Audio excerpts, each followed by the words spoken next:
massive, massive.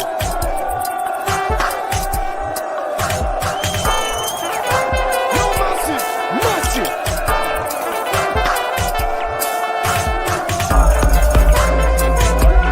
Massive.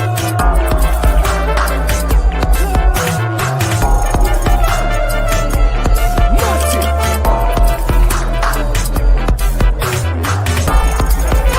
Yo, massive.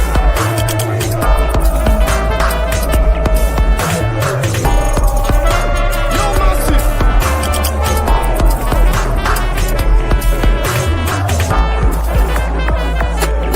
Massive.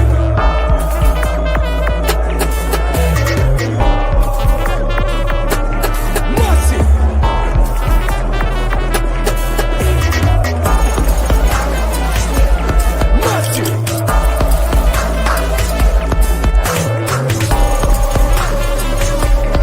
Massive.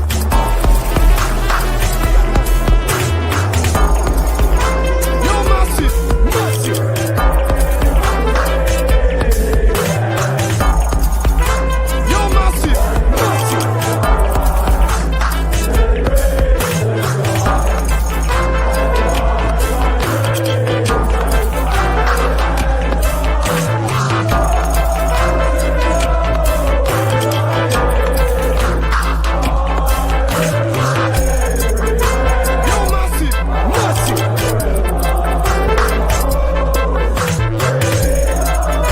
Yo, massive, massive.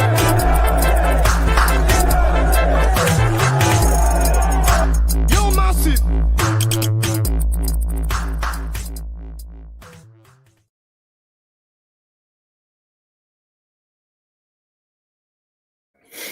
Good evening and welcome to the West Ham Review. Lateness is greatness, so Budgie will be with us shortly, hopefully. Hope everyone's good and keeping well. So let's see what we've got so far from our good old people in the chat. Good evening, Ray. Come on, you irons, as you say in there. And good evening, Frog. Come on, feel the Moyes. Definitely is that. Good evening, ladies. Good evening, usual. Hope you're well, matey. Good evening, GP. Good to see you as well. Long time no see. Hope you're well. Mr. Bell, good evening all. Hope all's well. Yeah, the weather's been a bit pants today, isn't it? Can't make his bloody mind up. Good evening, geezers. And evening all. Good evening, Phil. Hope you're well, mate. So, as you can see, looking at Sunday, looking at Monday, I'm just looking at some stats here because it wasn't great, was it? Let's be honest, at the West Ham game. Big up, Anthony. Big up to yourself. These bloody West Ham fans always let you down. Yeah. Well, you know, he'll be here hopefully shortly, and that. If not, it's me anyway. So it should be good. Strange enough, possession-wise, we had 51% compared to Newcastle's 49%, but and even still, we had shots on target, 16 shots to Newcastle's 11, but out of that, we only we had 3 on target and 7 way off target. Usual stuff from us. Lucky enough, no red cards, but 3 corners. We gave away 7 fouls compared to Newcastle's 15. Offside once, but yeah, not good at all. Not good at all. Who was that referee again? What is his bloody name? He was useless. So I didn't like that referee. I don't know what you guys thought about that.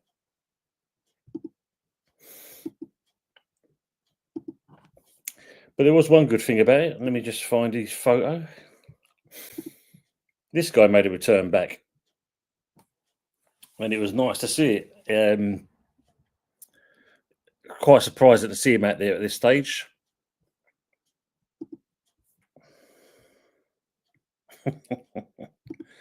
Stactitious autisticious, that's the one. Big up to AFC always. Hope you're keeping well, mate. Good to see you. Milk fraud, love that. Do love that.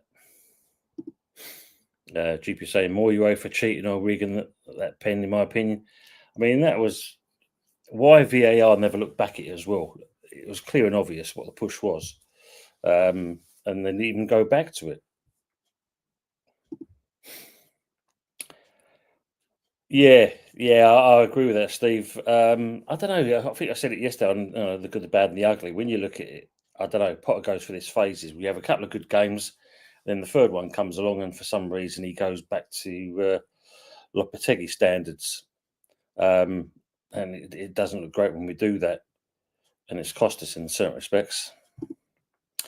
Yeah, it was, mate. It is good to see him back. I'm hoping that he doesn't rush back too quickly, because there's no good for his age. If we do that, then what chance have we got? He ain't going to last long, is he? Really? Yeah, mystifying even. I don't know what people said. Did he kind of make any comments? Because I haven't. To be honest, guys, I've been so bloody tired of all this stuff going on. It's been quite interesting. What's he saying there? My bad. I meant that Madrid won last night. I see. Well, you're not far off, mate. It's virtually the same as what we read on Monday. Let me get rid of the thing, because I think myself, hold on, why can't I see him? There he be. I'm here. I do apologise. No worries, my friends. Salutations and all that, as they say. How are you, mate? Yeah, sorry. I got caught up with the puppies. We got a couple of young puppies here. Oh, have you? I got caught up with them. Yeah. A couple of little American Staffordshire Bull Terriers. Wow. Yeah. Bloody little shits. Anyway. My apologies to everybody in the chat for my late arrival. Usually saying Antonio's finished with football, a new career possibly. Yeah, maybe. I mean, I don't know. He seemed quite keen, I think, to come back, but I don't know. We'll see what the future holds for that man. I mean, don't get me wrong. He knows himself he's very lucky, but at the same point, I just said I hope they don't rush him back in, or he doesn't rush himself back in. Put it that way. Yeah. I mean, the thing is, if they sort of say to him, "Listen, we're not going to renew your contract," he's going to go, "Right, I need to make that last game of the season. I need to. I've got to make that last game."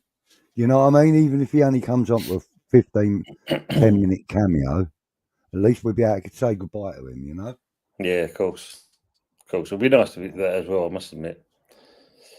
Roy saying, still showing a slight profit from Cheltenham. Expect a nice each way tip before the end of the show. Thank you, Roy. We appreciate that.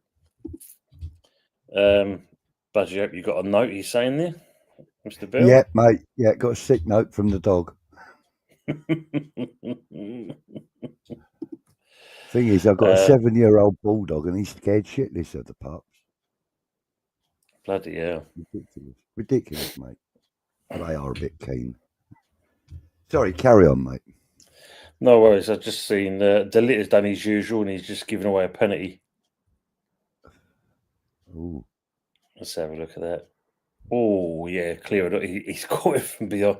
The player was clever, though. He's got his foot just in front of DeLitt, and DeLitt's obviously not really kind of being aware of him, and literally swiped him out. Yeah. Frog saying, was that a double touch pen? Didn't look like it from angles I saw. I mean, the handball on Monday, plus obviously the push in the back. When it's not your luck, it's not your luck, is it? No. I've got to be honest, I didn't see a great deal of the game on Monday, but yeah, I think you're quite lucky. I mean, obviously did the watch along with Mama, and the way the game was going on that, we made more comments in the chat than anything else. And as always, it's better to do that, really. She did mention that Tuesday night, actually. She said, that there was more chat about food, music, and something else than there was movies, I think it was. Yeah. We go on to that kind of chapter. If the watch along's crap, then we move on to that, and we Yeah, see why not? Yeah, exactly, mate. Exactly. Hmm. GP saying more chance the puppies will bite Kieran than those bloody sharks. Yeah, you know that, mate. Yeah, mind Ian you, they Budgie got a long saying way to go to bite him. 4,000, 5,000 miles or whatever it is. What age are they? 10 weeks. Wow. Yeah. I'll tell you what, after we've done a bit of the show, I'll introduce one or both of them Nice. to you. Thank you, man. Yeah. I'll bring them in. Let the audience see them as well. Nice. Steve Frog, I didn't see a double touch, mate, or my eyes are gone. Evening, Mama. Good to see you as well. Evening, Tom and Evening, Budgie. Mama. Evening to the chat, and always good to see Colin. Good evening, Tony and Budgie, you wonderful gentlemen. Always a pleasure joining you both, and it's always a pleasure. Thank you, Colin. Much appreciated, being sir. involved. Hope you're well. Mr. Owls, good to see you, Howard. Hope you will. Good evening, all you Yes, beautiful mate. people. I haven't seen you for a few days, so yes, nice to see you. Yeah, I was a little bit concerned wondering where he was. Mama, all ready for Sunday? Oh, yeah. We're all going to be Newcastle fans come Sunday. Yes, indeed we are.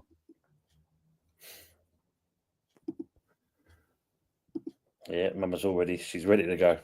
Wearing her ears.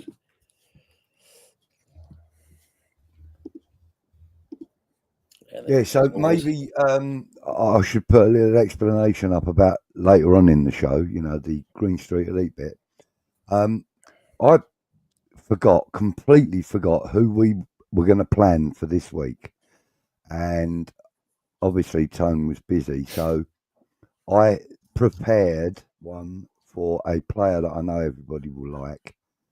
We'll do that a little bit later on, but I've forgotten all the ones, so people please, for the Green Street Elites, drop your comments and let us know who you'd like to see us do a little 10-minute spell on. Yeah, it'd be nice. Right. Sorry, mate. No, Carry on. Oh, it's good. Yeah, you've been missing in action. They're saying. I was asking, is Kieran still alive? Obviously, Yes, with mate. the cyclone and whatnot. Yeah, apparently it kind of dissipated quite quickly once it hit land. Brilliant. And the cyclone wasn't as bad. One person is considered missing, whereas the last time a cyclone hit Brisbane, 16 were, dead, basically. So, this one wasn't really as bad. He said it was just the 4 days of rain. I mean, he lives up on a hill, on a rise in his, I wouldn't call it an estate exactly, but it's like, you know how it is in Australia. You got a home here, and then you got another home sort of 100 yards up the road, and so on and so forth. Well, Kieran's is up on a bit of a hill, and the water was lapping at his door. Wow. On the hill. Jeez. He showed me a video of it. Now, he's up on a hill. So imagine what these poor buggers down in the valley were like. Jeez. They're probably, well, Kieran said, these people are, then it's notorious. That area is notorious for flooding. I never forget, I used to call them an upholstery in Cardiff, and they bought a place out in the Gulf of Mexico. Right. And his son was there. I think it was Hurricane George, I think it was. Right. Okay. And he said, it was quite eerie because he described how it was. This hurricane's coming, and you can feel the atmosphere change. And obviously, as it's getting nearer, the wind picks up, and he's feeling the things kind of battering around. He got himself under the table and feared the worst. And then, of course, apparently what it did, roughly about 1.5 miles away from where they were, it changed direction. And he said, what is the eeriest part is the next day. They came out, and he said it was just deathly silence. Nothing, no birds, nothing, completely deadly. And yet he drove 2 miles down the road, and there was complete devastation. All he had was a couple of screens fall into the pool. Yeah. It's crazy, isn't it? It's crazy. Like when that hurricane hit England in, what was that, 87? Michael Fish said, don't worry, Mrs. So-and-so, it'll be all It'll be It'll be all all right. right.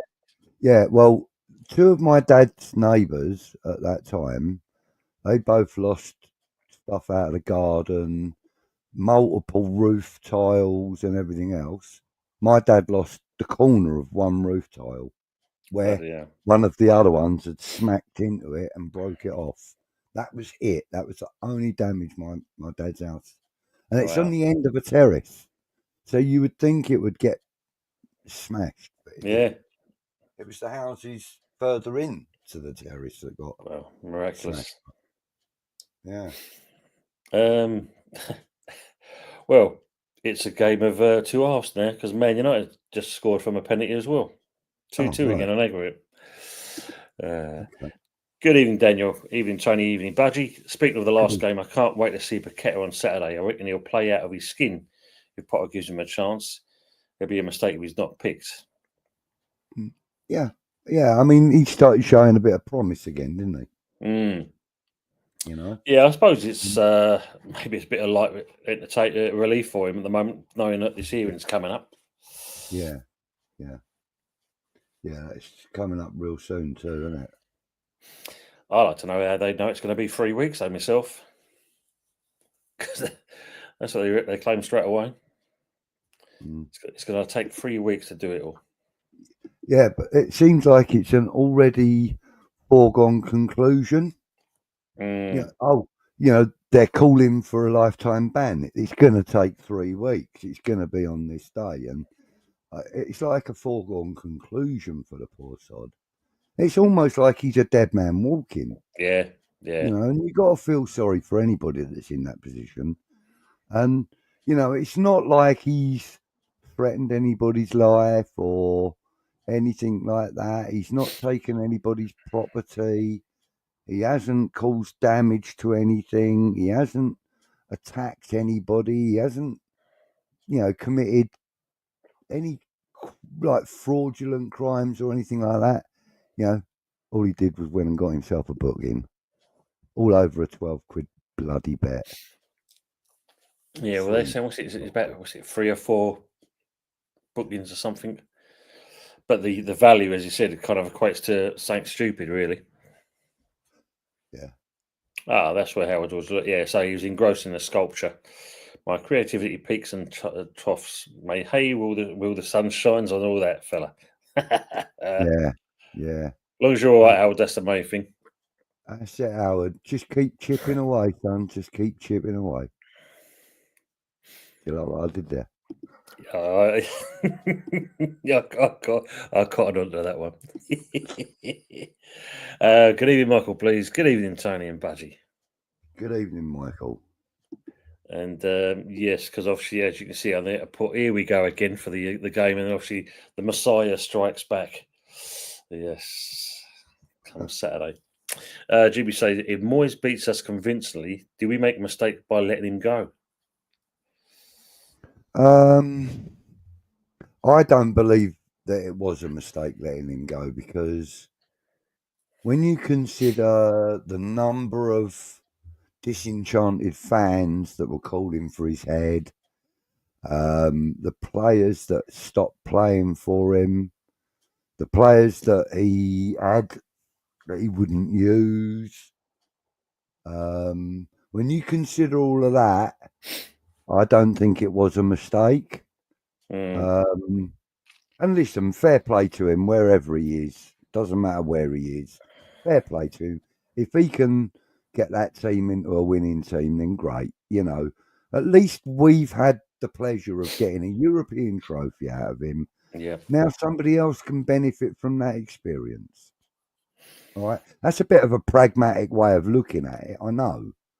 But on the other end of the scale, I hope we go and smash them at the weekend, because it will show all of these doubters, all of these naysayers wrong. It'll prove us right. We were right to go with another manager. We now have Potter. That seems to be a decent move. Let's see how that goes, But let's go out there and bloody smash Everton at the weekend. We really need to. Yeah, we need to get something back on track, that's for sure. We know it's not going to be an easy game. He's definitely got an got on and playing well. But I will say this as well. I think going by what GP asked there, I think it was the right time. I think the way things, and you got to question how the conversation was with him and Sullivan, and I think it was one of those where, well, your contract's up at the end of the year. Let's see how you get on. We'll either kind of give you a new one, or it's I and buy basically. And this so-called talk about having one put on the table and whipping it up and then throwing another one in that. I think Moyes already made his mind up at that point. He weren't going to come I think back. he did. Evening, Ted. Evening, Ted. Evening, Tony Budgie. Hi, Kieran. Man United 1-0 down. Penny, Mama, come on, Liverpool. Ooh. Dear me. Kieran's not on the screen, Ted. He's not with us tonight. He's with us in spirit. Good evening, Terence. Hope you're keeping well. Evening, gents. Usual said, Antonio said he's finished with football. His next career move is to be the Stig on Top Gear. Oh my God, he's too big to get in any of the bloody cars that he has to test. Oh, man. Could you imagine him getting into a Formula One car? Jesus Christ. Yeah, you know what I mean? You know what I mean? Try and get him up to... He's hit a tree in his road going Ferrari. What's he going to do if he gets in a Formula One Ferrari? Man. Good evening, Brendan. Evening, Tony and Budgie. Went on a David Coverdale White Snake Wonder with the title to the show. Here we go. Yeah, exactly, mate. Exactly. Yeah.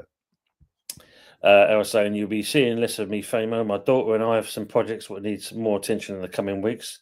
Sculptures and the toy project to get launched, but I'll be here in spirit. Brilliant, Howard. That's nice. Nice, Howard. Nice. I mean, bonding. listen, even if you just listen to the shows, mate, that's appreciated, while you're chipping away.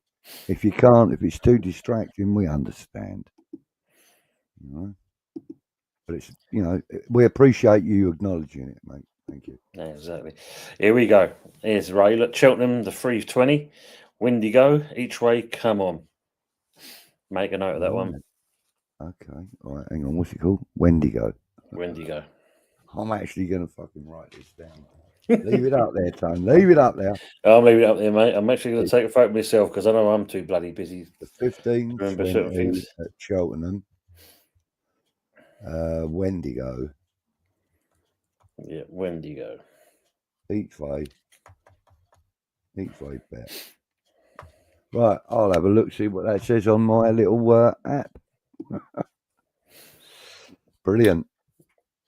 Now, we always, weren't we, Brendan? Yeah, we was all worried about Howard when you don't hear anything. Yeah, absolutely. People were saying, Howard is leaving us. Michael saying, trial by press, and it's on. We think you did it so this could go on for years at least. He has Man City's lawyers.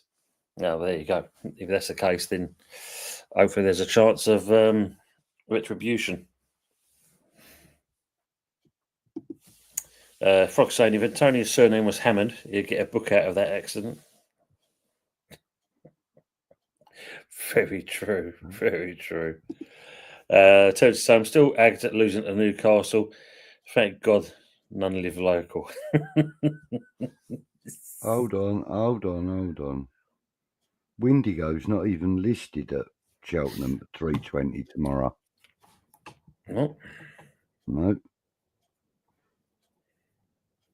It's not listed at 3:20.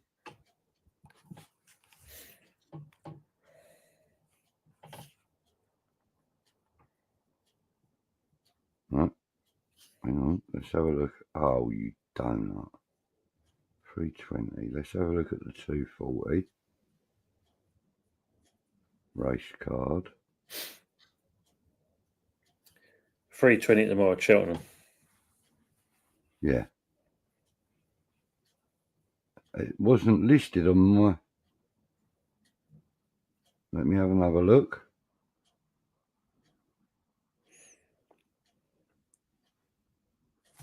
Information and transmission delays on mine. I've only got 9 horses running on the 3:20. I'm sure they'll give us some information. We'll just catch up. Good evening, JB. Hope you're keeping well. Evening all. He's not the Messiah. He's a naughty, naughty boy. And you left me just when I needed you most. Usual saying. Usual what you mean Howard is leaving us. Howard, I hope the project is a success. We'll be here when you come back. 100%. Yeah. Got a nice, family community spirit here, haven't we? We have indeed, and that's something my brother picked up on Tuesday. He tuned in. He was round here, and he tuned in downstairs, and he said to me, like, what I like about, he said, because he's staunch Chelsea, as you know, and he said, what I like about the fact that you're doing YouTube, bruv, he said, is the fact that I'm seeing how much of a community West Ham fan base is. He said, you've always said, oh, it's a family. It's not like a club. It's a family. Yeah. He said, no, I always really took the piss out of you for it. He said, I'm beginning to see it. So, nice. Yeah. And that's someone who can't see further than the end of the wall on his nose,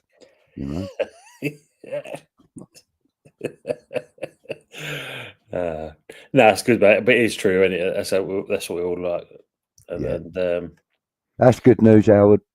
Dipping in from time to time. Yeah, that's what we want.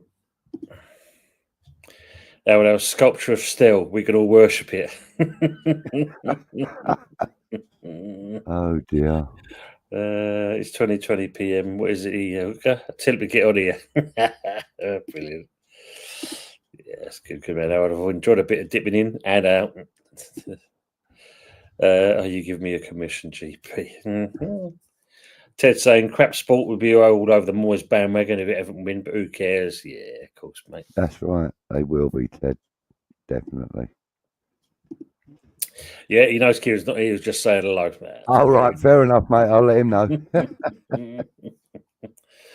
Not enough metal in the country. Yeah, if it was Russie B, not enough metal in the country.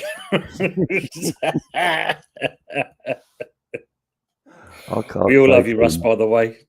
We do love you, Russ. We do. I do, Russ, boss. He gives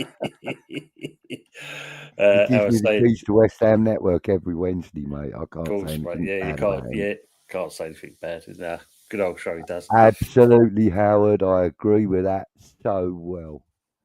Nice. Yeah, not too much on that. Or was that sculpture is going to look a bit wonky if you're not too careful. Too much of it. Art is, is all about the artistic sort of impression of the artist, isn't it? It's all about what the artist sees. Whatever you see, it don't matter. Just worry about what the artist sees. I was going to say, don't look like Picasso's ones, though. That's for sure. Yeah. Colin's saying, gents, I'll be back in Paqueta for it was just a bit. All right, stupid mistake to do, but he hasn't harmed anyone. The FA just want to set a strong statement to others who might think about doing the same. I can agree on that, Colin. Yeah, and mate, I'm with you on that. But I think the way they can make a strong statement, I think, is by putting a transfer ban on him for 3 years. That'll hurt him. That'll hurt him more than anything. And a fine. But do you know what I mean, though? Obviously he's going to have to probably, have a few games out.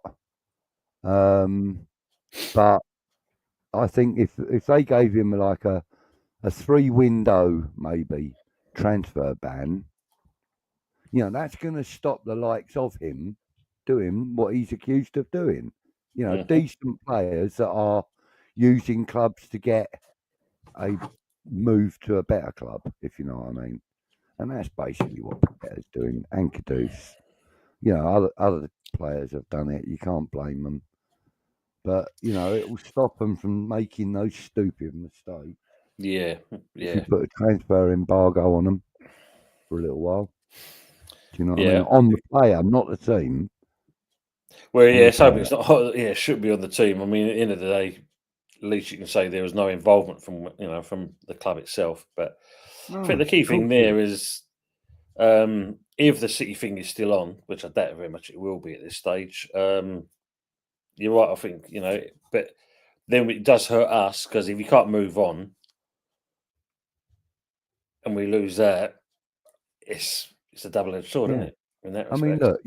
look, let's just throw a scenario in the air, Tone, right? And let us know what you think in the chat about this scenario, because I have been thinking about this for a little while, about all these different scenarios that could occur. Now, let's just say, for argument's sake, they find him guilty, but because of the circumstances or whatever, they say to him, right, okay, you're going to get an 8-match ban, a £500,000 fine, and a 3-window transfer embargo, right? Let's just say it's that, right? Now, for the next 3 windows, West Ham know that they've got him, and he knows he's got to stay at West Ham. So to be able to play, etc., etc., etc., he's got to be the player we all know he can be, right? And then he gets a career-ending injury halfway through that embargo. Then, yes, it really does affect us really badly. What did we pay for him? 54. It's a little bit less than that. Right. Trying to think myself there. Around that kind of 50. figure.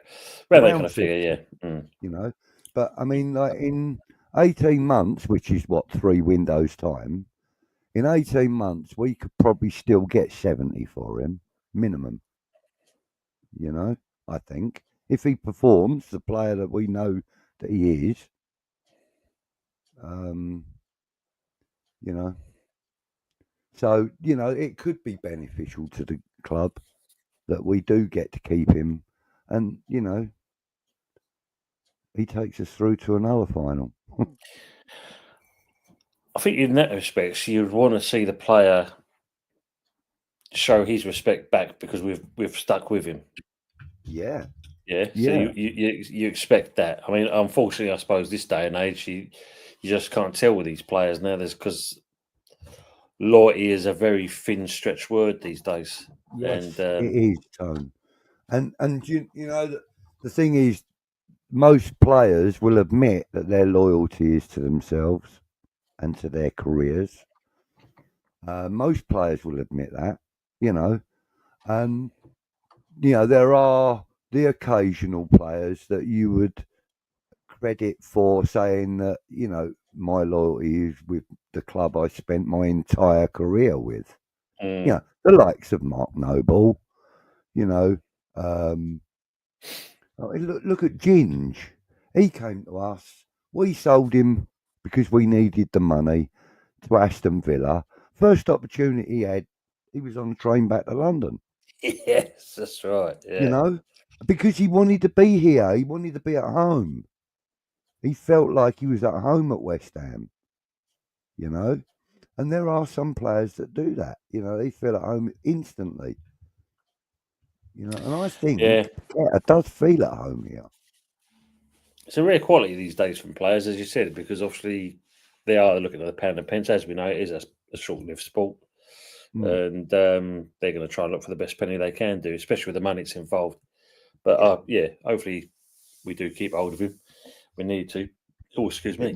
It would be extremely beneficial to us as a club and as fans to have him, I think, because we know what he's capable of.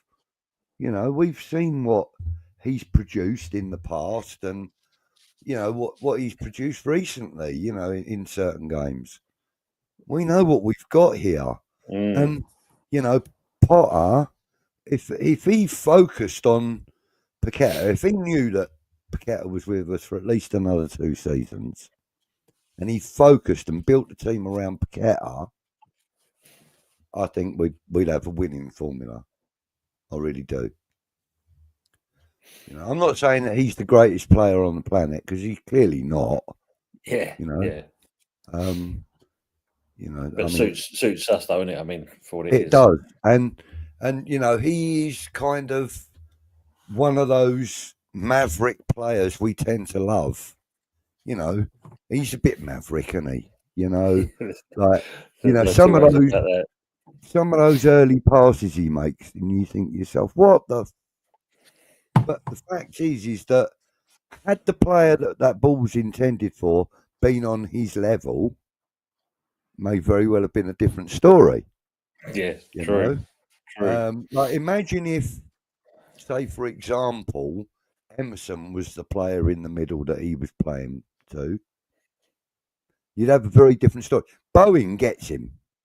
That showed from the trophy winning game. You know the Yeah. final Yeah. against Fiorentina.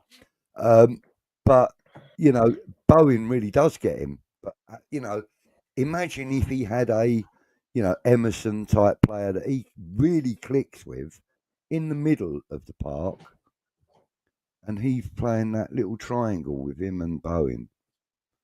You Yeah, I build think we you could build a whole team around that. You really can. agree on that. I'm just going to. There's a couple of comments I've started. One I'm going to go with this one first of all, which is the later one.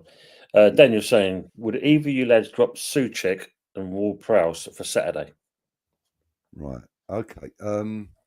I think that Socek should play, but I don't know if he should do the full 90 minutes. I think for the first 45, we've got to have Socek in there because he offers so much. I think James Ward-Prowse should be maybe a 70th, 75th minute sub to come on. So yeah, I'd take Ward-Prowse out. And I would play Paqueta in his place right now and keep the rest of the side the same. Yeah, because I think don't get me wrong, it's good that he's come back, and also we've seen a little bit of difference from him compared to what's happened with Lopetegui. But I think we do need a Paqueta just to kind of give a little bit of a different edge to the game itself. Yeah. Frogs put there, obviously talking about Howard these sculptures. A sculpture of Mavropanos will be art to differentiate from the real fig.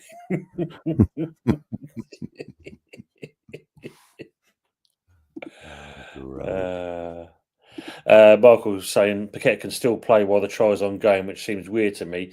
Yeah, I mean, you'd think if they're that adamant to kind of want to give him a lifetime ban on that, why are we still allowing? They're still allowing the player to play because really, well, actually, I think that's a legal loophole.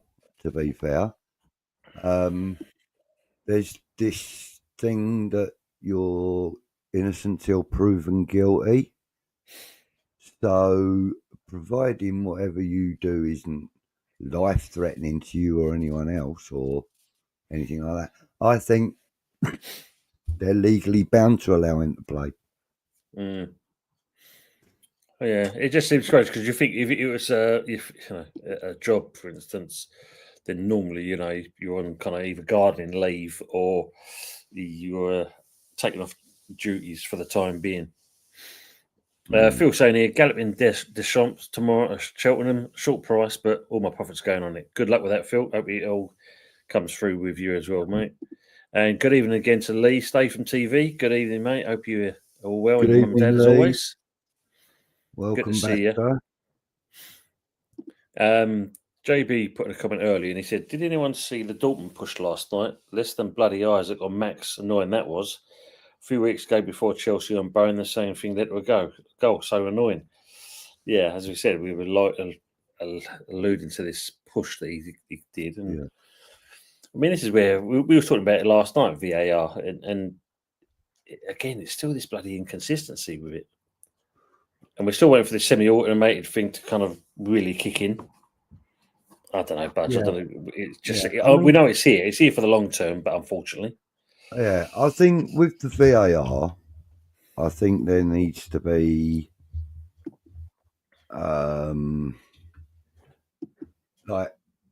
I think there needs to be somebody at the top that's accountable. Do you know what I mean? Like, for example, let's just use me as the example. Right, okay. So I'm now head of VAR and I am accountable for it.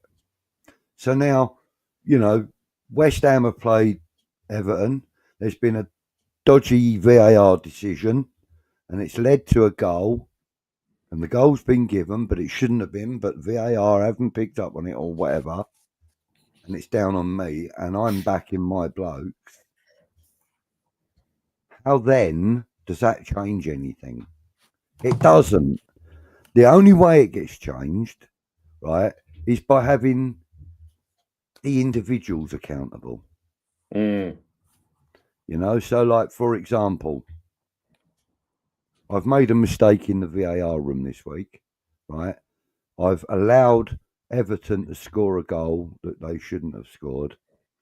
And I've allowed the referee to give it as a goal and not called it up. And now I'm in the shit. I'm in the hot seat. It was my job to make sure I got that right. I didn't. So I now get suspended for 2 weeks as a result of it. That should be the way it goes. Yeah. Just seeing this comment here before we carry on. James, I sent it over to you, mate. So I have a quick butchers on your X. You should find it on there. Yeah, I mean, Howard Webb, he supported a lot of referees, and obviously, okay, they've said a couple of times, yeah, we made a mistake, which don't help when especially when you bloody you've lost the game as well. Yeah. But it just seems it's still inconsistent, and it's always us, isn't it? We can't get it right. Put it in other sports, no problems whatsoever. Give it to us, and we really balls it up. That's the best way to say it. GP, go back on the Paqueta thing here. GP saying, I feel it'll be a ban or be let off innocent. And Ted saying, if the FA had 100% concrete evidence, he would be banned by now. The FA have got nothing. You watch what happens. Well, this is the thing, isn't it, Ted? Because, they took his mobile phone, went through it with a fine-tooth comb. For 7 months. And then said, can we have it back? We think we missed something. And he's gone, no, mate, I've already thrown it away. So... Oh, what are you trying to do? Hide evidence? That's what their reaction was instantly, I bet you. But not being funny, yourself, innit? If someone's got your phone and they've gone through it and that, you ain't going to keep hold of it. You want to get rid of it. Yeah. You're just saying Paqueta was seen at Cheltenham today. He kept falling off a horse, opening for a yellow card. Did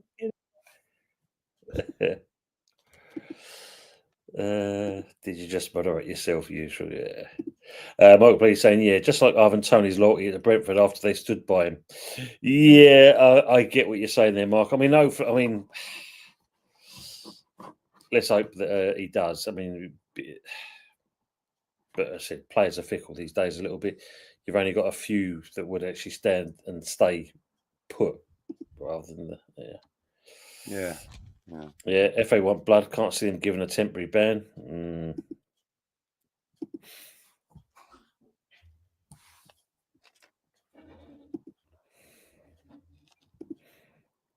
Get E20 on. Well, JB, you asked, and here he is. and you shall receive when you can't see me over that banner.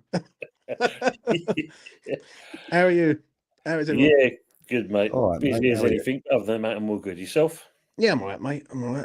Another day in paradise, isn't it? That's the way you got to treat it. Cheltenham's been shit this week, but it's what it is. Yeah, because fun enough, I want to ask you about that. Don't ask, mate. You got the wrong pence, man I've off. heard, James. Is that right? Oh, mate, it still didn't win. Mate, I don't want to fucking talk about it. I've had a shit week with Cheltenham, Constitution Hill, John Bond. Ballyburn was up one yesterday, was done me. I've got a clip of me with which I put on Twitter of me when Constitution Hill went down, and I was like, what the fuck is going on? And let's put it this way, right? That was supposed to be a coffee mug. I ain't got enough to fill it. So it looks like I'm fucked for the next few weeks. But here we go. I live. But Yeah. never mind. West Ham are playing Everton at the weekends. That's fun, isn't it? Yeah, that's going to be fun, isn't it? As you're saying. Yeah. Yeah. Jamie saying David scored again last night. Apparently, we've offered 20 mil signing on fee, big wages, a lot of competition, I would think. Jonathan David. I'm kind of fed up with hearing the link to him. Been 4 or 5 years now we've been getting linked with it. If he turns up, I'll support him. But Yeah, I think he will. It's a rumor. I mean, I saw something today. Was it again linked to this? What's his name? I think is it El Nesri. El Nesri. Oh, no, you got Hugo Ekatite. That's another one that's been mentioned today from Frankfurt. It's just, I'll tell you what it is. You're going to see it over the next 2 weeks. People have got nothing to talk about because West Ham ain't playing after this game for 16 days, I think it is. So you're going to have a lot of old shit coming out. So I'm going to enjoy Saturday, whatever happens, and then basically sail off into the sunset for a little while, do a couple of shows, and that's it. But, you know, big game on Saturday, though. I've been having sort of, I done a debate the other day on E20 with me, Jay, and Lucas. And it got quite heated in it because I'm going to be straight. I trust Potter, but I don't like this system that he's implying, and that's a problem for me. Like it's too defensive.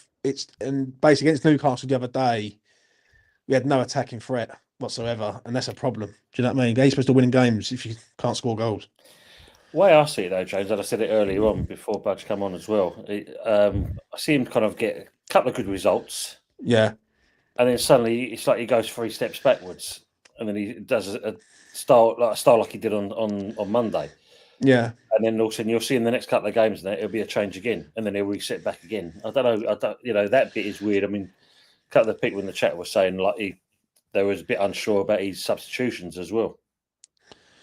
I don't know whether it's. I just think the system's wrong. If you want me to be honest, you take like when you're at home. Do you really need to have 5 defenders, 3 defensive midfielders, and only 2 attackers at home? Like, because at home you've got to show the initiative, to go and try and win the game, because the away team is going to come there, sit there, and try and hit you on the break, and they're going to try and play the game a little bit. But I'm going to be honest. The other day really sort of pissed me right off to a point because I thought, well, what's going on here? Like we didn't have a shot in the second half. I know we was playing Newcastle's team, and then what it is with some people in the fan base, it fucking irritates me. It does. They praise the team that we're playing against, but they don't look at us and think we're a good team at the minute. Yeah, and the perfect example to this is what Moyes has done at Everton and what Potter's done here. It's night and day. Like if you look at what David Moyes has done at Everton in a short space of time with players who were apparently like the worst players going. He's turned Beto into a goal scoring centre forward, and Potter. I trust Potter to get the right men in, but this is a problem. This system, I can't. I've never been on board with it. Right, a 5 at the back, right? Because it is a 5 at the back. Wherever like people go, it's a 3-4, or is it a 3-4-1-2, or a 3-5-2, or whatever it is. It's a 5 at the back because when you're defending, they retreat into a 5 every single time. So it's basically a 5 at the back. And I just, I'm not on it. I'm not on the system. Potter, I trust. System, I don't at the minute. I really don't. Yeah, I get that. Frog say, budget accountability, what a quaint notion. You'll be wanting honesty next. And that would be nice, though, wouldn't it? A bit of honesty from them. Yeah. Mark was going, I heard you are 77 pence, James. Oh, yeah. Freddo all round, lads. You know what I mean? Freddo's our James. I think, but even Freddo's now, I don't think you better get, I think you only get back 2. I think they're back 35 pence now. Mate, I can't even get a can of Coke for 77 pence, mate. You know what I mean? I used to get one of them drinks in school for 30 pence, and now I can't get that. But, I don't know yet, Phil. I haven't decided what time. Well, I'm traveling back to London tomorrow, so if I can get back in time, I'm going to do it. It's quite a good one tomorrow. I've got quite a few on tomorrow, so I might do one tomorrow. I don't know yet. I don't know. Nice. GP said he saw a horse with 5 legs, put a bet on it, 169. There you go. Boom, boom. What do you make of it, Tone? With all that, because obviously this weekend's going to be, I think it's going to be probably the most poisonous weekend in West Ham sort of community to a point. Because if Potter loses, everyone's going to come out and say about Moyes straight away from the West Ham's. Like people who are like sort of Moyes backers. You know what I mean? And then if Potter wins, then all the people who said it was the right thing to do. My view on it is, I think we're still feeling the effects of the Lopetegui. Right. On the way, like you said, with the setup, with the players we've got in the system. Don't get me wrong, yes, Potter should be changing, especially when you're at home. You want to try and set your benchmark and get something out of that. We are slowly learning Potter's way, and some of the players I think are still adjusting to it. Right. But yeah, the Everton game is going to be quite a crucial one. I agree. I couldn't agree with you more on that. Like, for me, if he fails against Everton, which I done a preview earlier on, I spoke to the boys about it, and I'll tell you what I said. I think we're going to get done up there. If you want me to be truthfully honest, because I think Moyes will sit there. I think he will wait. He will allow us to have the ball, knowing full well that we've only really got 2 attackers in Kudus and Bowen, and then they're gonna hit us on the break. You know what I mean? I'm not. It's hard with me with Potter because I trust the geezer, and I like the way he speaks. I like everything about him, but I just think the way he's setting up is just wrong. I don't know about anyone else. I don't know about anyone else in the chat or Budgie or anyone else, but I just feel it. I feel like he's putting the handbrake on when he hasn't really got her. Like, for instance, someone said it the other day, and I make 100% right. Lewis Guilherme, what the fuck has he got to do to get on the pitch? like what's he got to do? Like, that's been my thing. I mean, let's ask Budgie first. I mean, what's your opinion on one that James just put to us?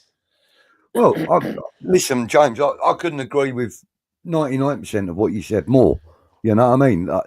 The point that I'm sort of going to elaborate on is the Lewis Guilherme thing.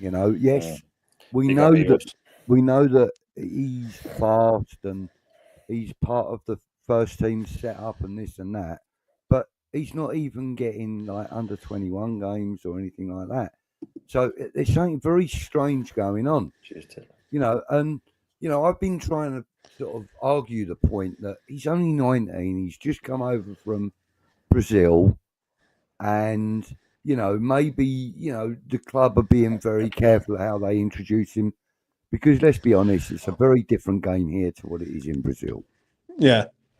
And I said that, and somebody else came out and said, yeah, but Ollie Scholes is only 19. And my argument to that was that Ollie Scholes was born in this country and knows from birth, basically what it takes to get into the Premier League. And it takes a lot of hard work and it takes hard football, because that's what you're going to face when you get to the Premier League. And he's done that. He's built through in the academies and so on and so and so forth. And he's been preparing himself day after day after day for the most physical challenge he's ever going to face. Right. And Lewis Guilherme has had no idea of what he's coming up against. So therefore, I don't think that his progression is going to be as effective or as good. The only thing I'll say to that is if you're going to play him, the best time to play him is now, because the season's dead, and you're going to see what he's all about in the next 9-10 games, right? Well, in a pre-season game, can you really judge a man in a pre-season game? I don't think you can, because a lot of players don't like to get injured, and they're trying to build their fitness up.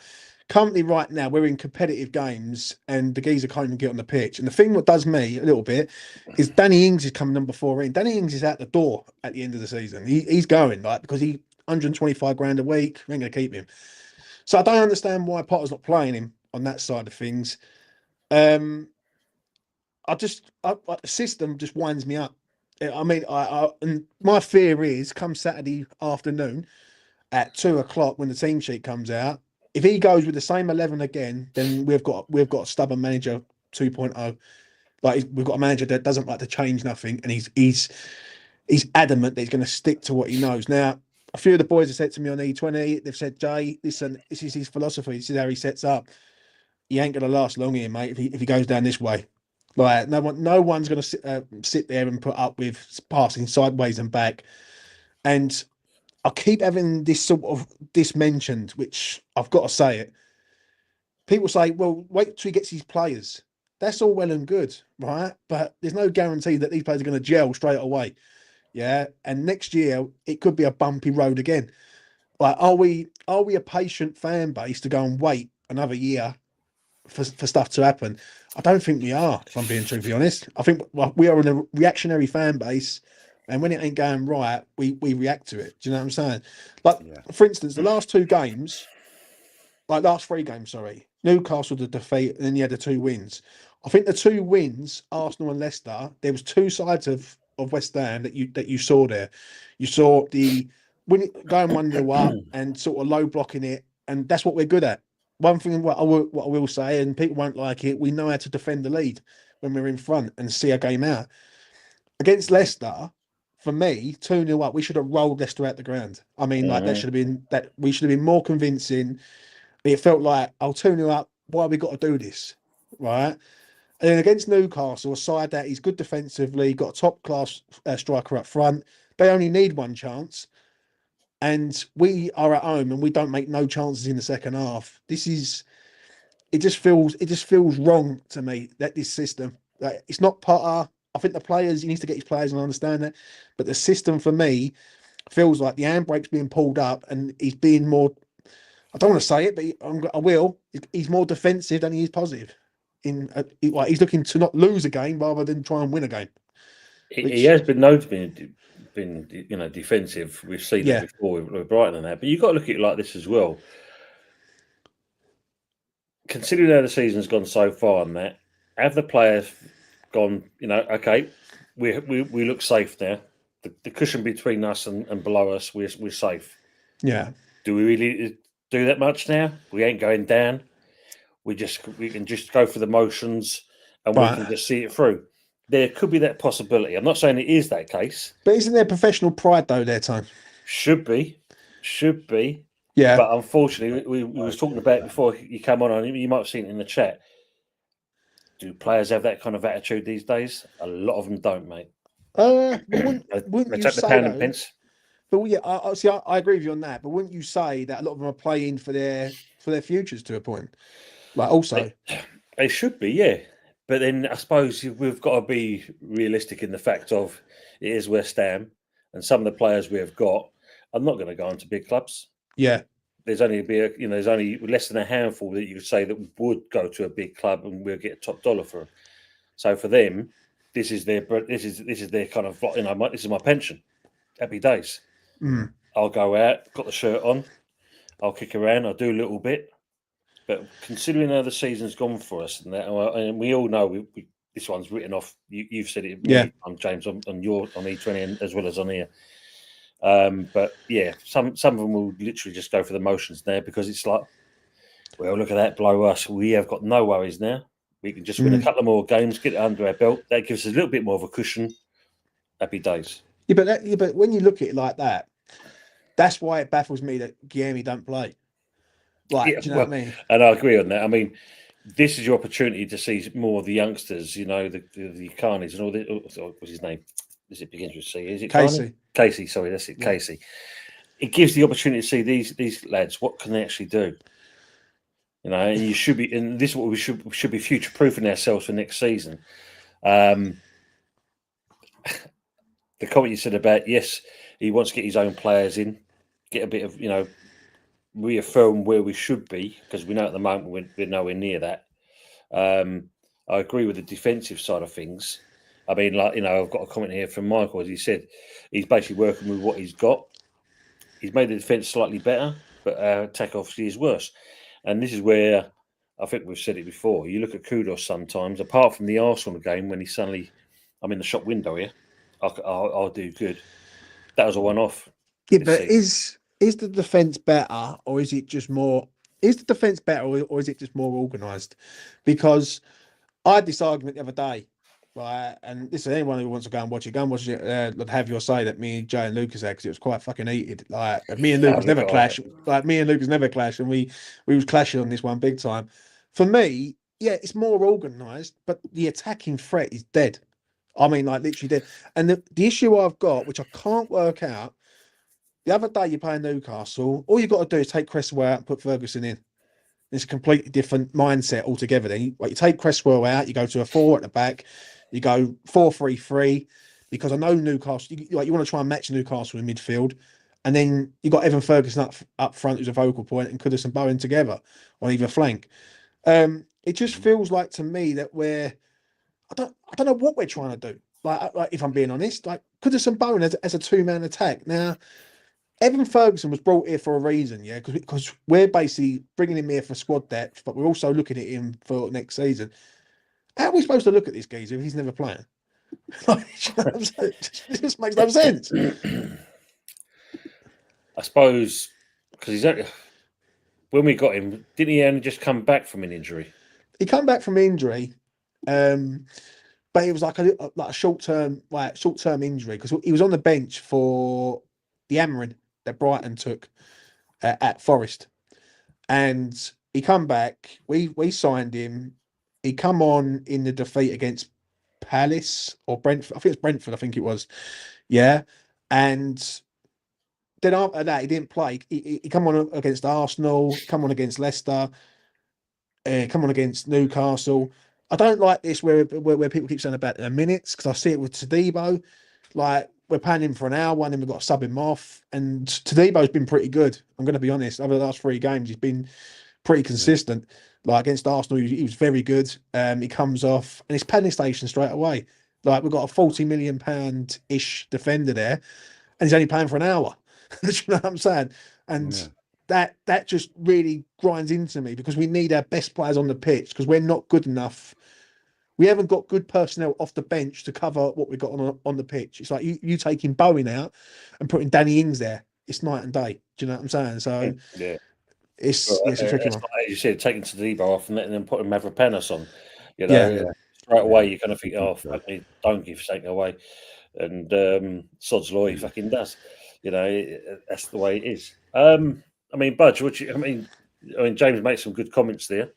Anything you kind of disagree with or agree with?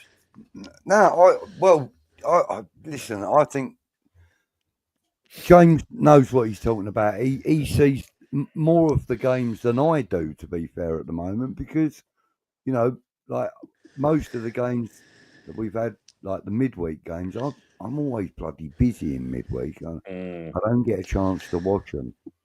So, but I mean, I think you're right. Tadibo has shown that he's the sort of player that we need to sign on a permanent and nurture. I think he's a decent player. I think he's, him and Kilman as a pairing works well. It always has. Ever since we put them together, it worked well. So, yes, I like Tadibo. I think we need to. I think we need to sell JWP. If I'm honest with you, I love him a bit. Nice lad, and he's got great, dead ball, kick about him. But he's not offering enough in midfield. He's got no pace. I mean, don't get me wrong. His tackling's much better than it used to be, or much better than I remember it being. And his work rate's good, but I just think that there's a lack of flair in him that we could do with a bit of speed added, and there are players out there that we could target for that. Yeah, agree on that. So, but I think what's his name? Rodriguez got to go back to wherever he came from. Soler, I've not seen enough of him, but I know that there's a player there. I've seen other clips of him in other teams. It's more hit and miss, though, isn't it? That's the thing. That's the problem. Yeah. You Yeah. know? But there I is mean, a like, player. excuse me. I mean, Michael's like both of you have alluded to it. Yeah, every game is a free hit now. Not going down, and we won't get Europe. So time to experiment a bit and see what players we can offer, like the likes of Gilherme Irving, etc. I think that's a good shout. We should be doing that. Yeah. Everyone give them a chance. Yeah. I think Guilherme deserves a chance, mate. He's shown that he's got pace and ability. You know, GP said about recall Potts, Earthy. I think Earthy needs another season now. I don't think he's not ready now. Nah, he needs another season myself. Potts, different mustard on that one. Potts will be at West Ham next year, probably as I don't think he'd be first choice, but I think he'd be an option off the bench. Might be first choice, never know. But for me, Potts would be the perfect replacement for JWP. He's got the pace, you know, he's got the ability, got a decent head on him. By that I mean a mature head on him. So, you know, I think JWP could be kind of disposable, if you like. I think the whole midfield's a problem, really, mate. I think Alvarez is a walking yellow card every time. On Monday, James. You know, sorry to interrupt you there, mate, but yeah, I mean the bit when he barged in one of the players, it's what the you know you're doing. And what it is with him, he's got that sort of. I don't want to say it, but he's got like the dog in him, isn't he? Like the rough sort of like he won't take no shit. Yeah, but the problem is he's brain dead, like, and that's a major problem for us because like every time this man goes in for a tackle, 9 times out of 10 he's mistiming it, and it's a yellow card waiting to happen. Then once he goes down on a yellow card, then he becomes a walking red card because that is it. Like he's literally there, and he's been sent off twice this season. Like the one at Forest, I will never forgive him for. Never. Yeah, because I thought that was just absolutely brain dead defending and not even caring about your teammates or the fans or the manager at the time. You just thought, you know what, I fancy an early bath, right, and take the geezer out. Souček, I like Souček. Yeah, I like the passion of the man. I like what he brings to this club. And when you want role models at the club, Thomas Souček, Jared Bowen, they're the type of role models you want. Like, forget about ability for a second, but you want someone who cares about the club. Exactly. Like, I don't understand the hatred and the dislike for Thomas Souček because how he's slow and all that. Yeah, I understand that, right? But if he was any good, he wouldn't be playing for West Ham. Do you know what I'm saying? And we think with that we automatically think we're just going to go out and sign better. It doesn't work like that. Well, look what we've signed last season. Some of the shit we've signed last season, and it hasn't worked out really. So it doesn't mean you're going to sign better. I'm not. Andy Irving for me is not a first team starter at West Ham. I just don't see it. I think he's a good player. I think he's a good squad rotational player. Other than that, I just don't see it. I think you're better off cashing in on him than keeping him. Ward-Prowse. I said it a few months ago when basically he was looking like he was coming back. I turned around and said they're bringing him back to put him in the shop window for next year because there was no point keeping him at Forest, sitting on the bench doing nothing when his value's going down. He comes back to West Ham. He has a good 5 months. I think I'm going to be honest, I don't think he's been too bad in the games he's played in. Do you know what I mean? Since he's been here, I thought Arsenal was excellent. I thought Leicester he was pretty good.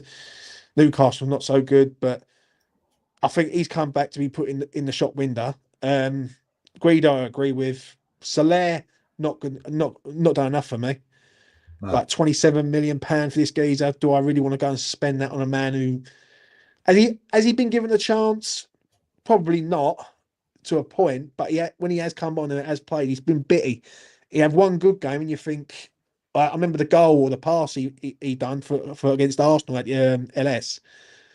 Then after that, we haven't really seen much of him. Like nothing like to say, you know what, we must sign this man. Do you know what I'm saying? So I think the whole midfield's a problem, mate. And then you've got the Lucas Paqueta thing on top of that, where if he gets banned, then like we're in a bit of shit. Like I'll be honest, Joe, I am a bit concerned about us next season. I'm just hoping that this season we can get out of this season something, i.e. like some sort of progression. Have I seen it yet? honestly, when I look at other teams and other managers that have gone to other clubs, I can see what they're doing. I think it's a bit stop-start with us, like you said earlier on. Like we look like we're doing something, and then we go back into our old ways. And the mentality of the team is a bit iffy, to say the least, at the minute, if I'm being honest. True, agree on that. Excuse me. Just so you know, Man United have had another penalty and they've just gone 2-1 up against Real Sociedad. Seeing our boy Gerd in there. Howard's saying the season isn't dead. We need a win out of these next 2 games or we're banging trouble, he says. I don't think we're going down. No, I don't think so. I think we're on 33 points and Ipswich on 17. If we go down, we don't deserve to be in the Premier League. Simple as that. Yeah, true. Right. You know what I mean?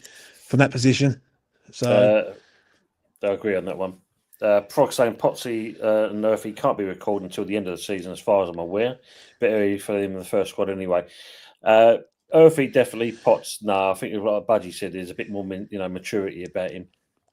Yeah, and he's proved that of the clubs he's gone to. You know, he's been playing at Portsmouth and that, hasn't he? You know, so he's doing well there and all. Yeah, and they love him. I think they're going to want to make a bid on him because they like him so much down there.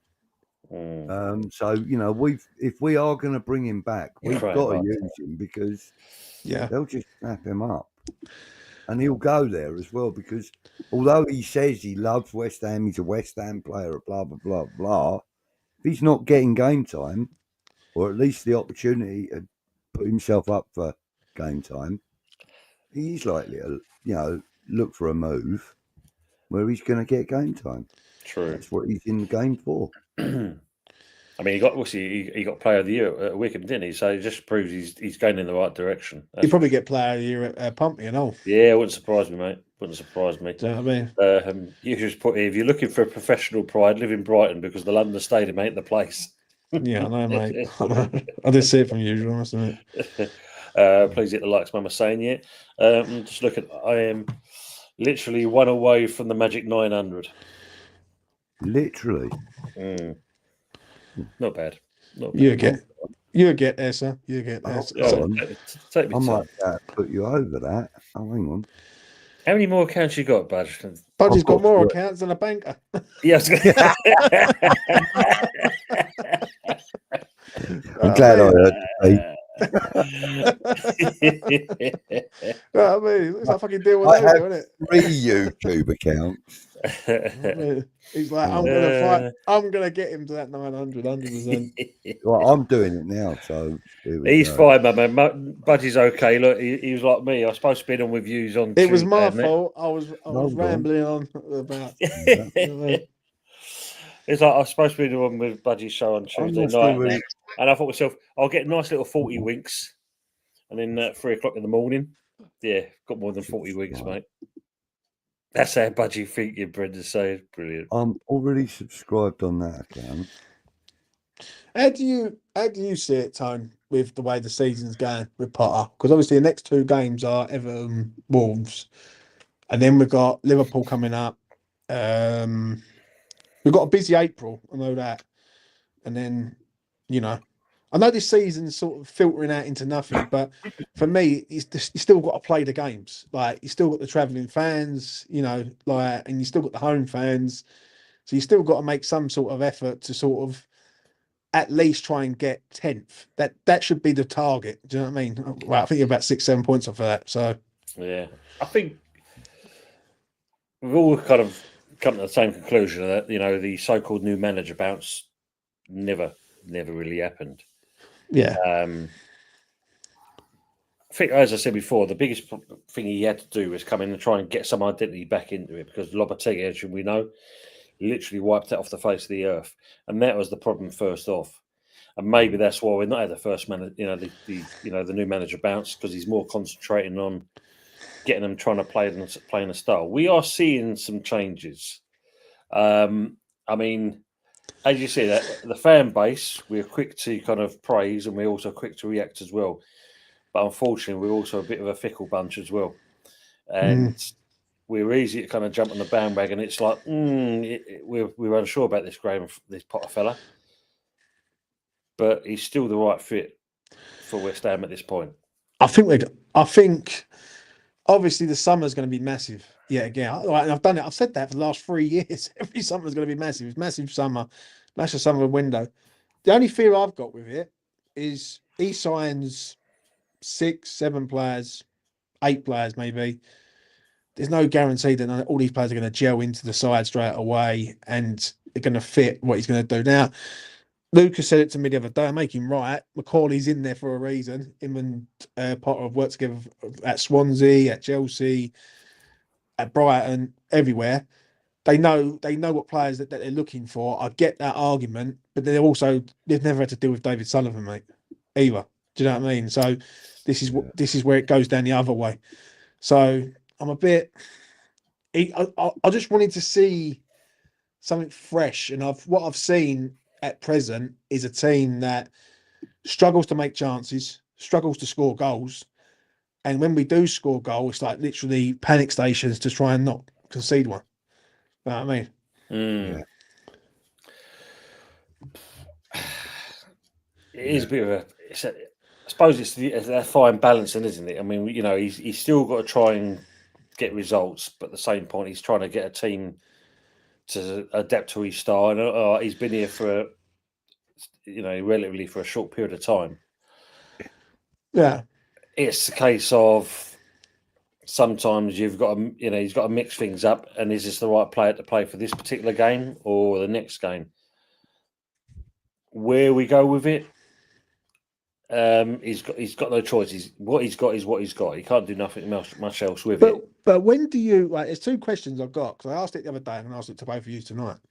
First question is, what do we do if we go 1-0 down?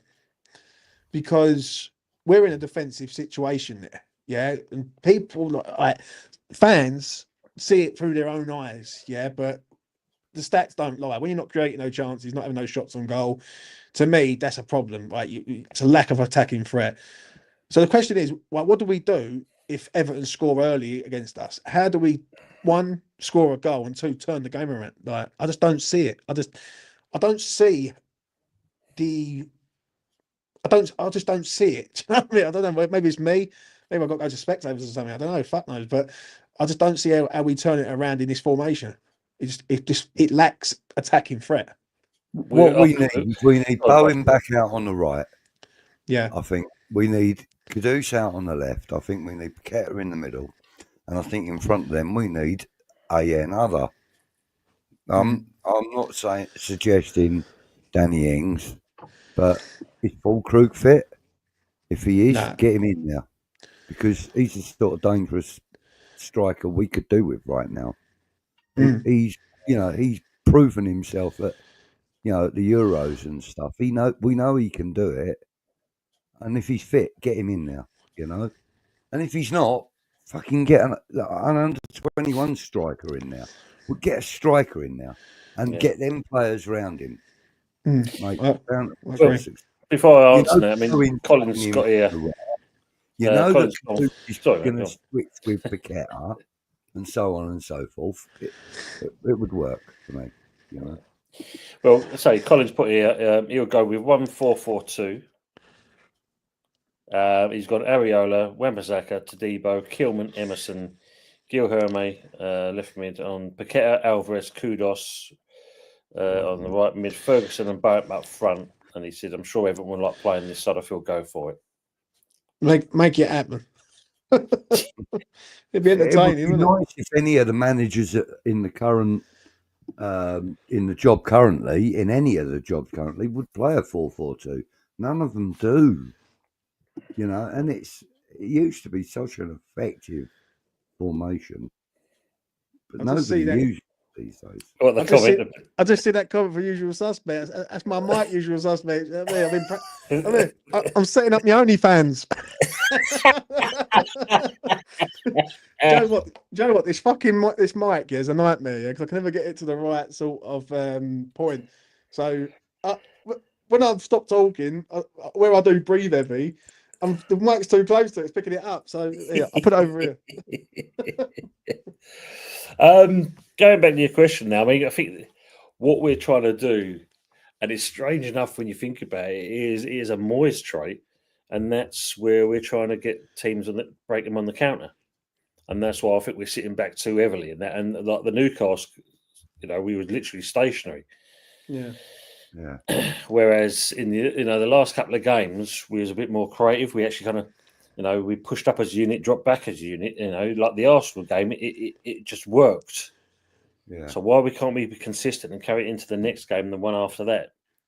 And that kind of shape and discipline, you don't change. Any player that comes in, you tell them exactly what your role is, what you should be. If you lose the ball, we're going to be doing this. If we gain the ball, we're going to be doing that. And that's what the coaches should be telling these players. Because the Arsenal setup, what we did with Arsenal, worked perfectly. And like I said, we kept we kept tight in their formation. We pushed up, we moved back, we kept to one side and wherever the ball was. And all right, we knew Arsenal wasn't on form, but that style of play wins your games. Yeah, but did it work, Tone? Because let's be honest, we set up there to draw that game.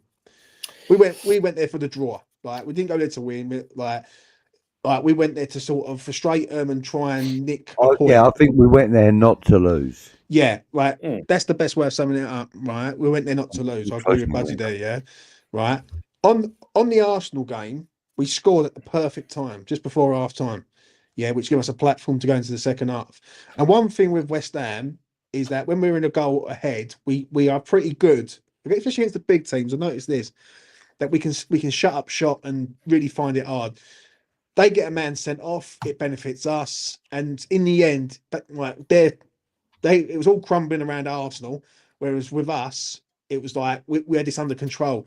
The only difference with us on that day, and I said it on this show, I said it on E20 quite a lot, is us sitting back that much. If we would have drew that game, it would have felt like a loss, because we was asking for them to come onto us, and eventually, if a shot ricochets and goes in the top corner, then it feels like we haven't that we've lost the game rather than drawn it. If that makes sense, yeah.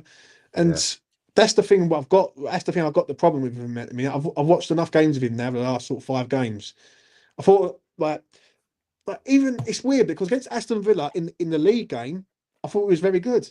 And then I look at us against Crystal Palace, I look at us against Brentford, I look at us against Newcastle, and that's 3 losses there, all at home, and that tells me that it's not working. What he's doing, it's just not working. That especially at home, away from home, I think it works. I think you set up in a 5 and you frustrate the team, and you slow the game down, and you play the game. At home, you've got to be a bit more expansive. Otherwise, you're just going to. Next season, I say this to anyone, right? If Potter's here next season, which I believe he will be, back us to draw every week. Do you know what I mean? Because that's what he's doing. He's setting up the fucking draw every week. That's what it is. I mean, the thing is with expanding on what you were just saying there, James. We go to these away games, and obviously Potter motivates them. You got to be up for the game. We're away. We got to really put in a performance, etc. And clearly, he's forgetting that all the other managers are saying that when they come to the London Stadium. Yeah. What he's should be saying is that, listen, this lot are going to be up for it. You lot better be up for it, because otherwise we're going to get fucking walked over again. There's a possibility. There is that possibility. And the thing is, with our players that we have currently, we know that there's a few decent a few real decent ones amongst the bunch which aren't performing. And why is that? I mean, the new manager bounced, they were performing, now they're not. Yeah. What is it? The only thing I'll ask you this question, right? If you could change Potter in the summer, would you? After what you've seen over the last X amount of games, and forget what he's doing. Only for a proven winner, James. Yeah. Look, Ancelotti or Pep Guardiola or, a proven winner, I would not swap him for Mikel Arteta, that's for sure. Yeah. I think I also want to see another season out of him. Yeah. It'd I be do too. his season. I do too. That's the key thing. Tone, yeah, but And what can he do with it? if the club were to say, look, we don't believe that Graham Potter's going to get us to where we want to go, we've decided to appoint Carlo Ancelotti, I would applaud that because they've gone for a winner, regardless of cost. They've gone for a winner, and that's. I think that's what we want, isn't it? I'll tell you, yeah. I said this earlier on the preview that I done with the boys. I said when you look at Moyes and you look at Potter, who's had the bigger impact with the worse squad? Moyes has, really. Moyes, clearly. Yeah. And when Moyes went into Everton were a mess, like a massive mess, and Everton were in a situation where they were potentially going down. For the amount of games he's been there, you think he's lost one game since they've been there. Mm-hmm. He's drew about 2, I think, and won the rest. He beat Leicester 4-0. He beat Tottenham 3-2, or I think it was. He beat some good. He was 2-0 against Man United. Fair enough, Man United come back and drew 2-2, but still was 2-0 up. Drew against Liverpool. And I look at Potter's fixtures, and when people say, "Oh, he hasn't got his players," nor was Moyes. Really, Moyes is using what he's got, and Potter's using what he's got. Not a single player on that list is one of Moyes' choices, is it? No. But he's turned Beto into a striker all of a sudden.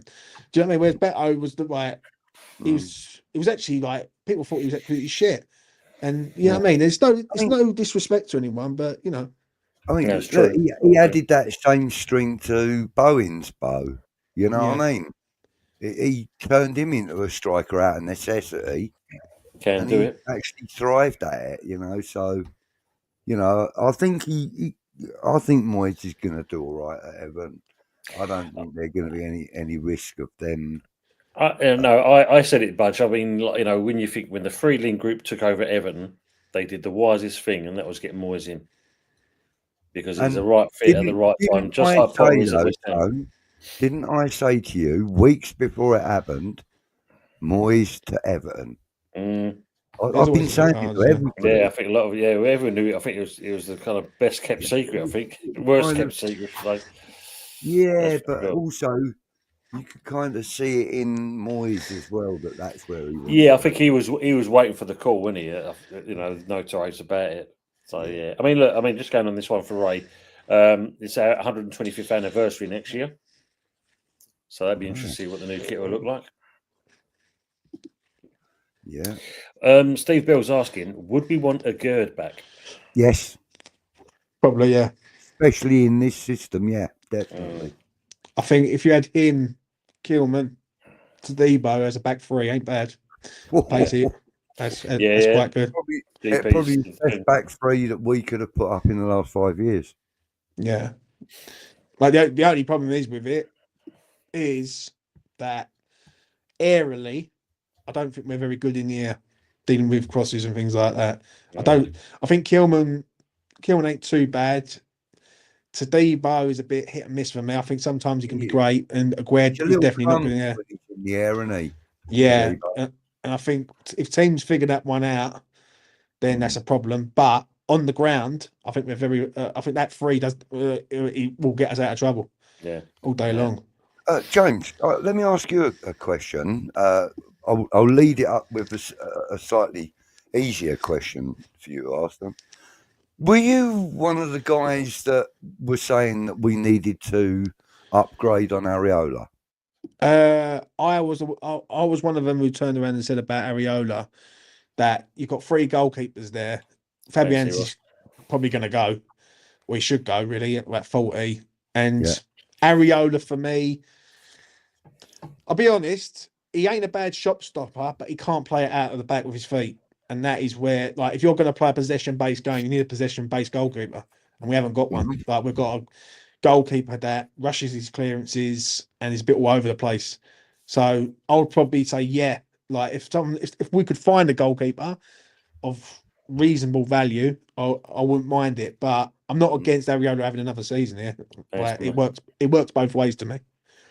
Yeah. Okay. Yeah. So in that, I suppose then my next question would be: would you be looking to get a goalkeeper in the summer? and keeping Areola as the second keeper, like not Yeah. necessarily second choice, but the second keeper. I mean, obviously, you would have to bed a new keeper in, see how he gets on. I think know. you have to. I think you have to plan next season for the following season, if that makes sense. So, i.e., you keep Areola as the goalkeeper. You bring a new goalkeeper in as a second choice, using him in cup games. With Areola and Fabianski. Yeah, and then basically come the following season, if you want to sell Areola, you can. If you've got a decent goalkeeper there as a backup, then it's a good option to have.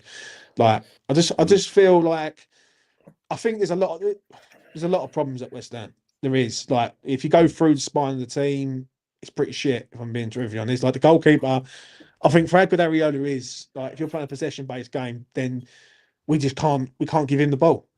Like, simply can't, because he ain't going to find no one with it. Do you know what I'm saying? I mean, look, we're saying about Gil Hermy and that, but why in the hell did we sign Fodringham?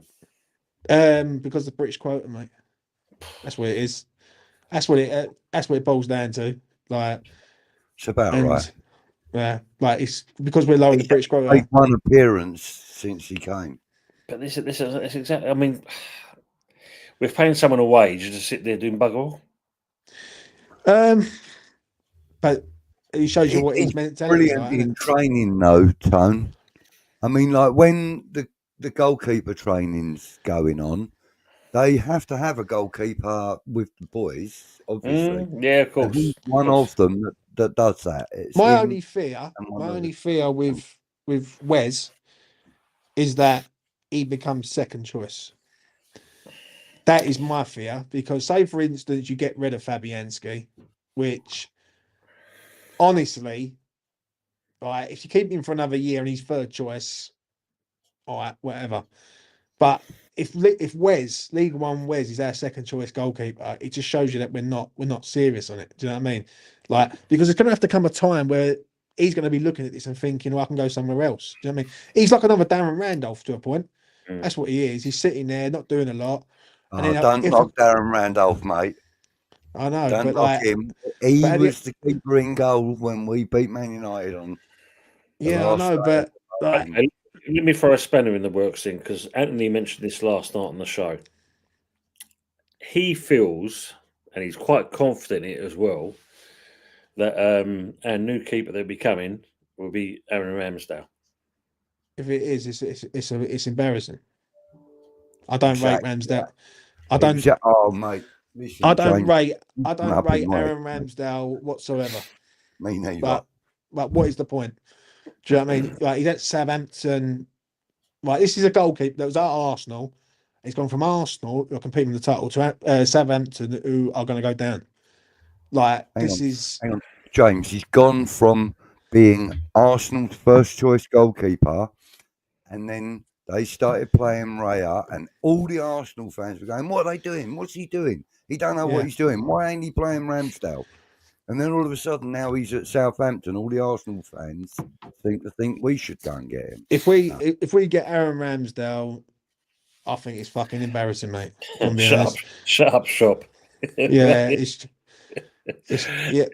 just be terrible, mate. Like, I'd rather go and get someone like, for instance, a James Trafford from Burnley. Yeah. Someone like that. Young English. Go and get that mental nutcase out of Everton, Jordan Pickford. I'd love to get him at West Ham. Yeah, like, do you know what I'm saying? But I just think, like, the mentality there is wrong. Like, Ramsdale's not a good goalkeeper. No, I mean, for me, Ramsdale is not the choice. The one for me, if we're going to go with it and go for a younger player, there's an obvious choice, and he's sitting at Liverpool. Yeah, yeah. Like, and the thing is, but then the problem is with us. The problem is with us is we need a lot of work doing. Right, when you look at West Ham, we say it quite a lot on this platform, quite a lot. We need at least 2 centre forwards at this club, at the very least, before we even start. I don't know what they're going to do about Mikel Antonio. I really don't. I think the club give him another year. I think they're going to let him get fit, give him a 1-year rolling contract. That's what I believe they're going to do. I'll be shocked if they. Yeah, it'd be a loyalty thing. It'd be like another Obama situation. Remember when Obama done his ACL, and He basically got that extra year. he got that Yeah. extra year. I Yeah. think Antonio gets an extra year. I do. I think when I look at the midfield, you could tear the midfield apart. You could probably get rid of all of the midfielders, really. Like if like some people would say get rid of them all, I would probably say keep Souček and get rid of them all. I'm like the defense is good with Tadibo and Gilman, but I think you need another two centre halves in there. So if you say, for instance, you keep Mavropanos and you bring back Nafaguer, that's your centre half sorted out for next year, because that means you've got three of them. I think if West Ham do what I think they're going to do and look at Jonathan David, Angel Gomez, and the big one for me is Carl Walker-Peters, on the free from Southampton. I think you go and get them three players on free transfers, that's fucking amazing business. Yeah, no transfer fee, and you've nabbed all three of them. You've got your centre forward in David, you've got Angel Gomez, who's a good ball player midfielder, and Carl Walker-Peters is a player that can go play both sides. And you could see a situation, and I keep hearing this quite a lot, where Wan-Bissaka goes in the back three, and instead of him going advancing forward, he goes into the back three and comes out and rotates with other players. So, say for instance, if Wan-Bissaka went on a run, Carl Walker-Peters will slot back into that sort of first centre half role and so forth. Like, I'm hearing a lot of shit, really, but I just feel like this summer we've got to get it nailed on. Like every transfer's got to be a 9 out of 10 transfer, 10 out of 10. Like we can't have a Guido Rodriguez, we can't have a Krug. We just can't this time. Well, I mean, sorry, mate. I mean, obviously, Yeah. like Michael says here, won't be getting any big money signings. Money's too tight at the moment, and I think that's going to be the key thing in it. I mean, like you said, we know Steiden, he's off. Yeah, It's what's coming in, and I don't know if you two have seen the thing, and that apparently we're supposed to be kind of pursuing Dan Ashworth. How true that is another thing. But is he going to be the answer? Well, Or is it going to be the other guy that Potter's brought in? The answer lies in the success of the earlier days of when Potter and Bruno and that were in charge at Brighton. And you look at the kind of players that they brought in, none of us had heard of them. None of us had any idea of how good or bad they were. Caicedo, £115 million. One of Potter's signings. Yeah. The long-haired fella, what's his name? Cucurella, yeah. Callister. He was 70-something million, wasn't he? Cucurella. Yeah. Evan Ferguson. The only problem with Evan Ferguson, sorry. The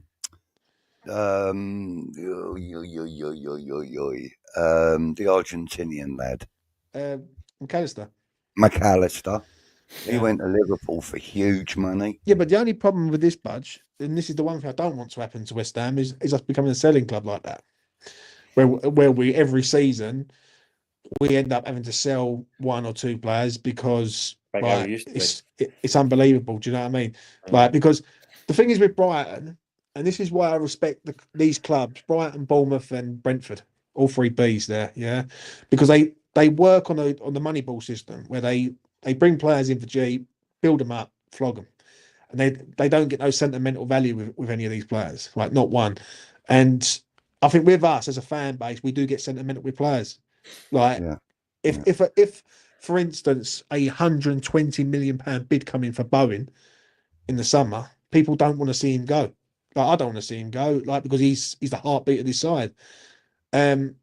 With Brighton, they wouldn't think like that. They'd think, right, we'll get rid of him and we'll keep building. The only problem with us is we've got Sullivan in charge, who loves to take, doesn't he, and don't like to give back. So True. Nick's asking you, mate, what's happening with Daya? Daya, I ain't spoke to Daya in ages, mate. Last time I heard, he was touring the UK, and he met a new bird. And he's happy, mate. He's come off the YouTube scene, and I haven't heard from him, mate. Funny enough, so hope he's all right, old Stevie. Yeah, full correct back after the international break, they're saying as well. Loss is okay if things are being learned from them. That's totally agree on that comment, and I see no evidence of that. Not Potter out, but I don't get what your system is. And yeah, James, you've just kind of alluded to that as well. Yeah, Daniel's asking, and this is, I mean, I thought about this the other day. Any possibility of seeing Skull start as left back and Emerson start as left wing back? No, I think Cresswell will keep that I place. think Creswell does that and Skulls out as a left wing back. I think that's worked before. The question is do you think Skulls? Do you think this is the game for Skulls? Like where he's played 3 in a row now? Is it a game where you might need a bit of experience in there? For me, You know, I think he is actually ready for this game, James. I mean, I think he'd take care of that right side quite well. You know, him and Creswell together. I just feel like he's had a run of games. We're starting to see him. The only problem I've got with, well, it ain't really a problem, it's a concern more than anything with Skulls, is that he's going to have a bad game eventually. Like, he ain't going to have good games all the time because he's just, it just ain't possible. And I thought against Newcastle, he was okay, but he's at fault for the goal. Like, at the he misses, he doesn't track the runner, Bruno, and he just doesn't get there in time. But I do feel like maybe a little change isn't like to be on end or like someone said to me earlier, oh, like you ask for the youth, you get youth and you want to take them out. It's called rotation, mate. Like, fuck me. Well, if you can keep rotating players, he's not susceptible to being rotated, Skulls. Like, I want him to do well, but I think he's more for next season rather than this season, if that makes sense. Do you know what I mean? Well, I think you hit the nail on the head, mate. Being a game like Everton, that you need the experience because I mean they've got some motherfucking bastards in that team, haven't they? I mean, they don't go in half. Their midfield, bang. Was it? They've got Decore and is it Ganya or Gay? That's the guys. Yeah, Guy. Yeah. They've got him in there. Jack Harrison. Obviously, they've got Garner. They've got some people that will get stuck in and won't hesitate to get stuck in. Do you know what I mean? Agree on that. The problem is with us is, and I agree with what Frog in the Well says there. Yeah, I don't know what we're trying to do at the minute, and I'm actually counting down the fucking months until this season ends because, like, I just want it to end so I can see it fresh next season. Because I'm not seeing what I'm seeing now. It feels like this season's just been a complete nightmare, isn't it? Let's be real. True. But all of our end of season reviews on all the channels going will be interesting because we'll go, right, what have we learned this year? Probably Aaron Wan-Bissaka is a diamond of a signing, and that's it. If I'm being honest, I can't think of anything else. You know what I'm saying? Oh, and maybe Skulls. Maybe Skulls coming through. That's about it. Yeah, welcome to the 5-minute show. Thanks very much. See you next week. That's it. Manny's put here, hi everyone. We'll probably revert back to a back four v risk Skulls and let Emerson link back up with Paqueta and Gil Hermé, Kudus and Bowen Alvarez and Souček. Not bad. I just want to ask you something on this, before I make a move. Because I've got to make a move. Lucas Paqueta, Saturday. What are we saying? Right? Do you think it's the right game to play him in, considering this geezer can be banned for life in a few weeks? Yeah, I think it's probably going to be the right time because I think with this, if it is going to happen, then go out on a high. You've got nothing else to lose. If it seems the odds are against you, the downfall of David Moyes' attack on us, then he'll become a god overnight. He'll become a club legend if he helps us. He will before he goes. Imagine he gets like an hat-trick or something, like in his final game. Like, fuck me, that'd be epic, wouldn't it? They'll have a special award for him. Exactly. Yeah, this one for you, James. That cheer you up. Look, Frog in a Well. A Lord of the Rings where Sullivan throws himself into a volcano instead of the ring would be a hit. Yeah. I'll have the matches. Michael Blee's saying, when Man United get the new stadium built, Sullivan can go there. They'll need a ringmaster to run the circus. Jesus, yeah, because it does look like one, doesn't it? That's for sure. Right, I've got to make a move, gents. Do you want to ask you quickly, what's your thoughts? What's your predictions, both of you? Oh, good shout. Go on, Tone. I'll tell you what I done, what I've said. and then Okay. I'll let you land. Yeah. Mhm. I think we're going to get done up there. Yeah, I think Moyes knows exactly what West Ham are going to do. He's just going to give us the ball, and he knows that we've got no real attacking threat, unless we go with a 3. If Ferguson, Kudus, and Bowen plays a different, my attitude will change completely then, because then we've got an attacking threat. With Kudus and Bowen, I don't think we've got an attacking threat, and I think he's going to counter attack the shit out of us to a point, and it's probably going to be 1-0 or 2-0. I think we have to score 2 goals to win this game, and I don't think we're capable of scoring 2 goals. I do think we have to score first in this game and all. Like, do you know what I mean? Because I think if we go 1-0 down, I just don't see how we score 2 goals from a team who are defensively going to be solid, like with Braithwaite and Tarkowski there and everyone else. So I've actually said 2-0 to Everton. I think they might do us up there. Son, go on. What are you saying? Head says a draw. Sorry, Heart says a draw. Sorry, get my head around it. Get it right around. Yeah, Heart says a draw. Head says Everton beat us. And unfortunately, I'm being a bit kind of optimistic in what I'm there, and probably sceptical at the same time. But I think Everton will do us 3-1. Okay. Yeah. I think we go there with the right attitude, the right setup, and we win 2-0. I love Budgie's confidence, mate. I love it. I'm sure I can bottle it up and sell it. I'll be a millionaire.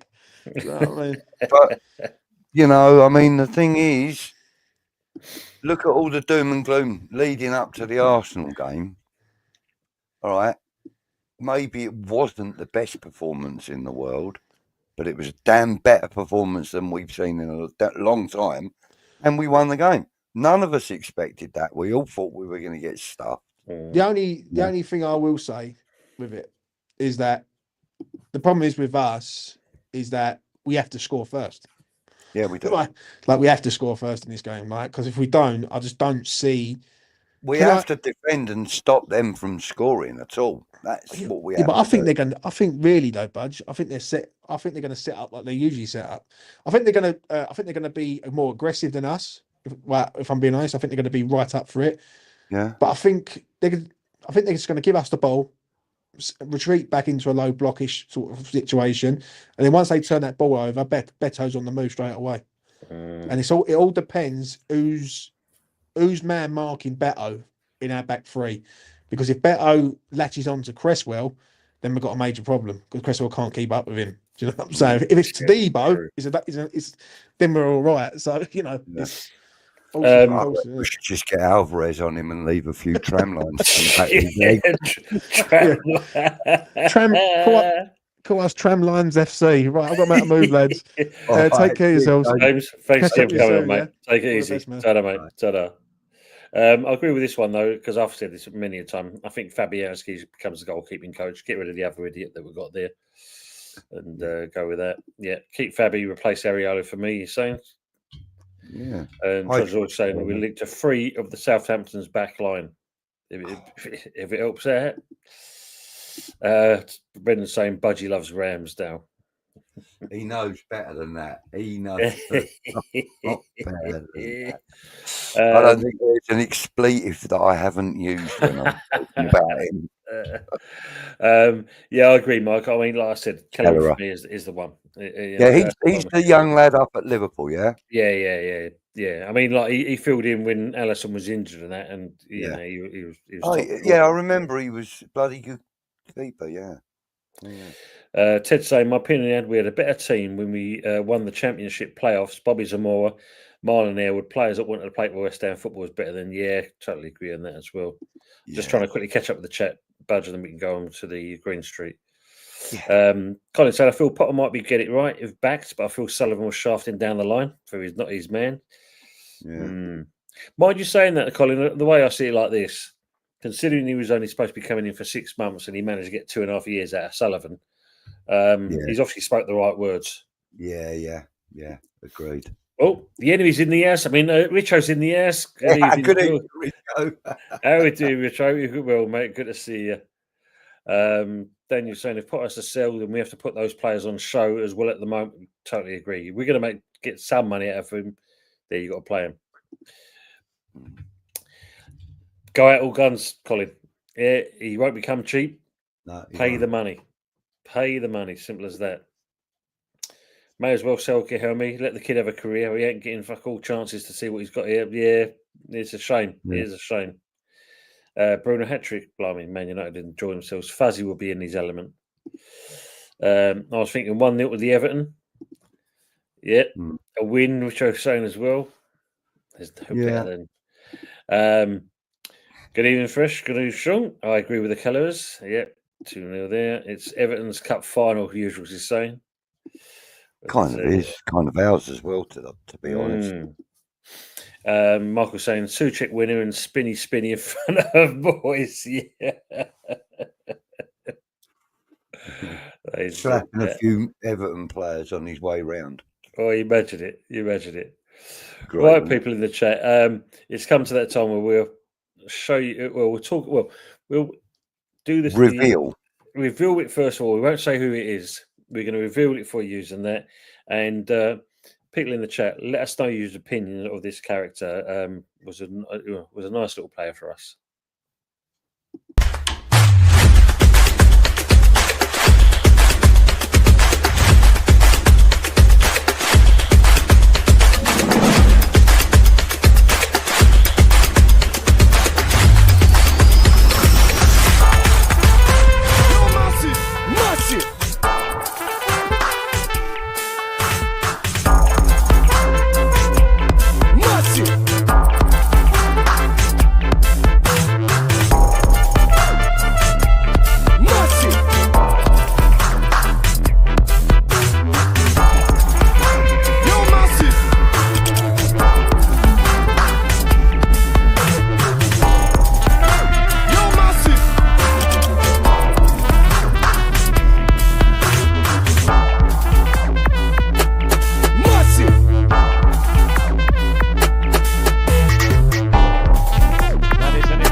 Matty Etherington. Yeah, my choice that was, ladies and gentlemen, because I couldn't fucking remember who we'd chosen. Matty Etherington. Well, in my opinion, if you take the superstars out of the frame, by superstars I'm talking about, Paolo Di Canio, Payet, those kinds of players, your real fucking top draw players. For me, Matty Etherington is one of the best left wingers we've had at West Ham that I can remember. I mean, I remember him being so fast down that left wing. I was gutted when he left us. Honestly, I wanted to smash my own bloody nose in because I was so angry that he was gone. I just remember him being so fire down that left-hand side and him, managing to get his crosses in and his little jinks and his runs at the defence. Mate, I thought he was a great player, and I agree with you, Ted. What a player. Yeah, true. Just on the comments, what have we learned this season? Answer, not a point. Shit coaches on the cheap. Yeah, absolutely, Colin. Michael saying, Little Knickerfucker. Yeah, he was indeed. Yeah, he was. Frog saying, happy days. The goal against Ipswich. Yeah, that as well. Yeah. And fine player for us. Absolutely brilliant. Yeah, he was indeed. He was. I mean, he wasn't a prolific goal scorer. No, it didn't. But his assist rate must be right up there with, many of the best. Gotta be. And, his work rate was incredible. You know? Yeah, I mean, JB's putting here, look, we never replaced him. Matty, he was incredible. Loved him being at West Ham. That season in the Championship we came up, he was electric. Totally agree, he was indeed. He was. And JB was at both the home and away Ipswich games, both grounds on fire. Wow, nice. Yeah. And, I mean, I remember him from one time I was in Manor Park, I think it was. And he was just sitting against the car, or leaning against the car, just reading the newspaper. I think he was actually looking at the sporting pages, Well, yeah, just got to come on to that part. Yeah. He was just standing there, and I just walked past him, and as I walked past him, I recognised him. I was like, Matty Heffington. He looked at me and went, yeah, that's me. And I said, oh, mate. Oh, mate. He goes, yeah, I get it. You're a West Ham fan. I said, sorry. Didn't mean to interrupt. Went to walk away. He goes, nah, you're all right, fella. And then looked back at his paper. Nice. So, yeah, I thought I was going to ask him for an autograph or whatever, but after the way he kind of like opened his mouth, I thought, I think he might be a little bit pissed off. Usual. I was going to just about to relate to this, and obviously this is the problem with him. He did have a terrible gambling addiction, and as he says, he was sold in 2009 by Zola to Stoke. Yeah, and he freely admits it. He openly admits, what his problem was, and he even said in an interview one time that all the guys around him, being the other players, I would imagine, were trying to help him and stuff. But you can't help somebody with an addiction. It's only them that can help themselves.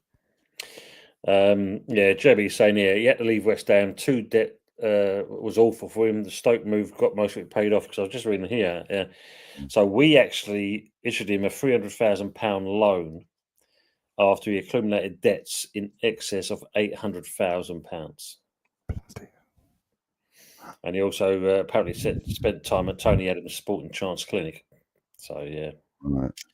It says his father Peter thanks Stoke City for saving his son's career and helping, like the JB said there.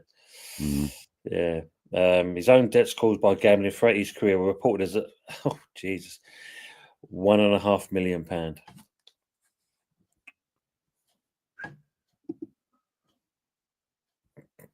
Just shows what it can do, innit? Ted saying, I met James Collins years ago walking along Southend Seafront with his family. Good old Ginge. Nice. Fresh, strong, fresh. Watched the video recently where he went into depth about his addiction, and that's got to be one I watched from. Yeah, I mean, when you look at to talk about it and be open about it, fair play to him, innit? You've got to say. Yeah, but being open and talking about an addiction is the first step towards recovery. Yeah, and also he seems to be doing all right at Southampton with the under-21s. Yeah, Colin, I agree. You did say that, mate. You were one of very few, though, buddy. I was generalising, so my apologies. You were right.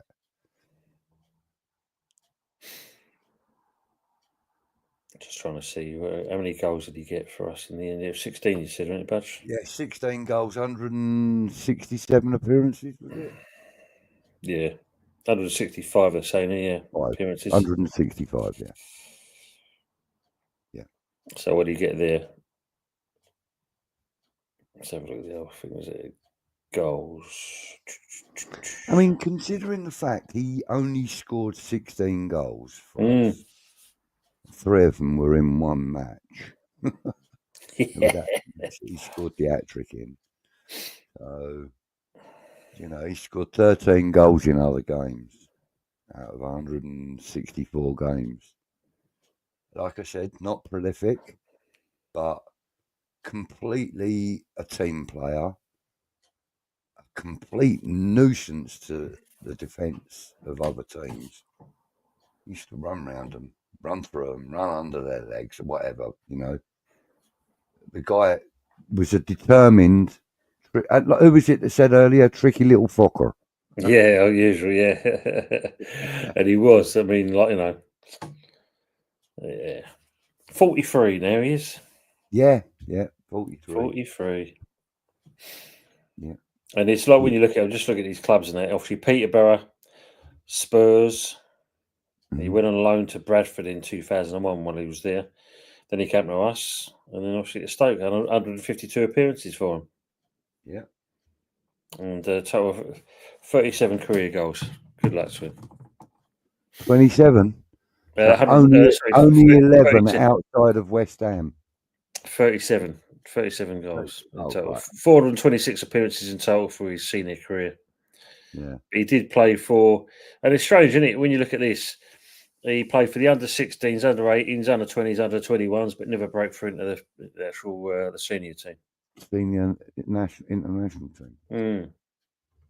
But, I mean, any of us that remember Matthew Etherington, right, will know exactly what kind of a player he was. And, that kind of player is rare now because, like, how many times do you remember him just going over for no reason? Yeah. I've seen that guy have his legs taken out from underneath him. He's kind of rolled, picked himself up, and run back onto the ball again. Like tough little fucker as well as tricky. You don't get players like that anymore. And I mean, it said as it said on the video there, his current position, he's one of the coaches for the under-21s at Southampton. And I think he's got a lot to offer the game still, even as a retired player. I think he's got a lot to offer because, he went through all that hardship of, going through that addiction and stuff. Yeah. And let's take any kind of addiction lightly. And that's an addiction like any other that costs you a fortune in money, can cost you your family and your friends. It takes a lot, and it takes a big man to stand up and admit and just take, account of himself. It takes a lot for someone to do that. Yeah, definitely agree on that. I mean, and it's good to see he's, in certain respects, he's back on the straight and narrow and doing well for himself. Ted's saying if we had Dimitri Payet now on form, he'd be worth 100 million. Or probably Plus. more. Plus. Yeah. Fresh saying Declan Rice was 105 million. Dimitri Payet was 3 times the player Declan Rice is. At that time, in those seasons. Yeah. Yeah. And if he was doing that this season, or last season maybe, 120, 125 million, quite feasible for him. Yeah, Fresh saying signed for the Spuds at the time, same time as another Peterborough player, Davies. Oh, what was his name? What's his first name? Simon Davis, was it? Was it Simon Davis? Simon? Oh no, Simon Davis was Bolton player, wasn't he? Yeah, trying to think who it was now. Oh, who was it now? Usual saying, small mercies. Was it in the same team with Paqueta? Yeah.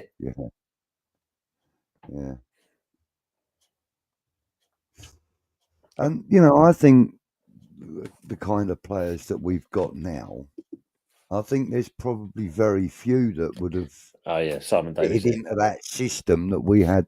Simon Davis, yeah, that's him. All right, he's Simon. I thought it's Kevin Davis that was Bolton player. Yeah. I mean, he was a little fucker and all, wasn't he? But yeah. But I mean, how many players have we got now, though?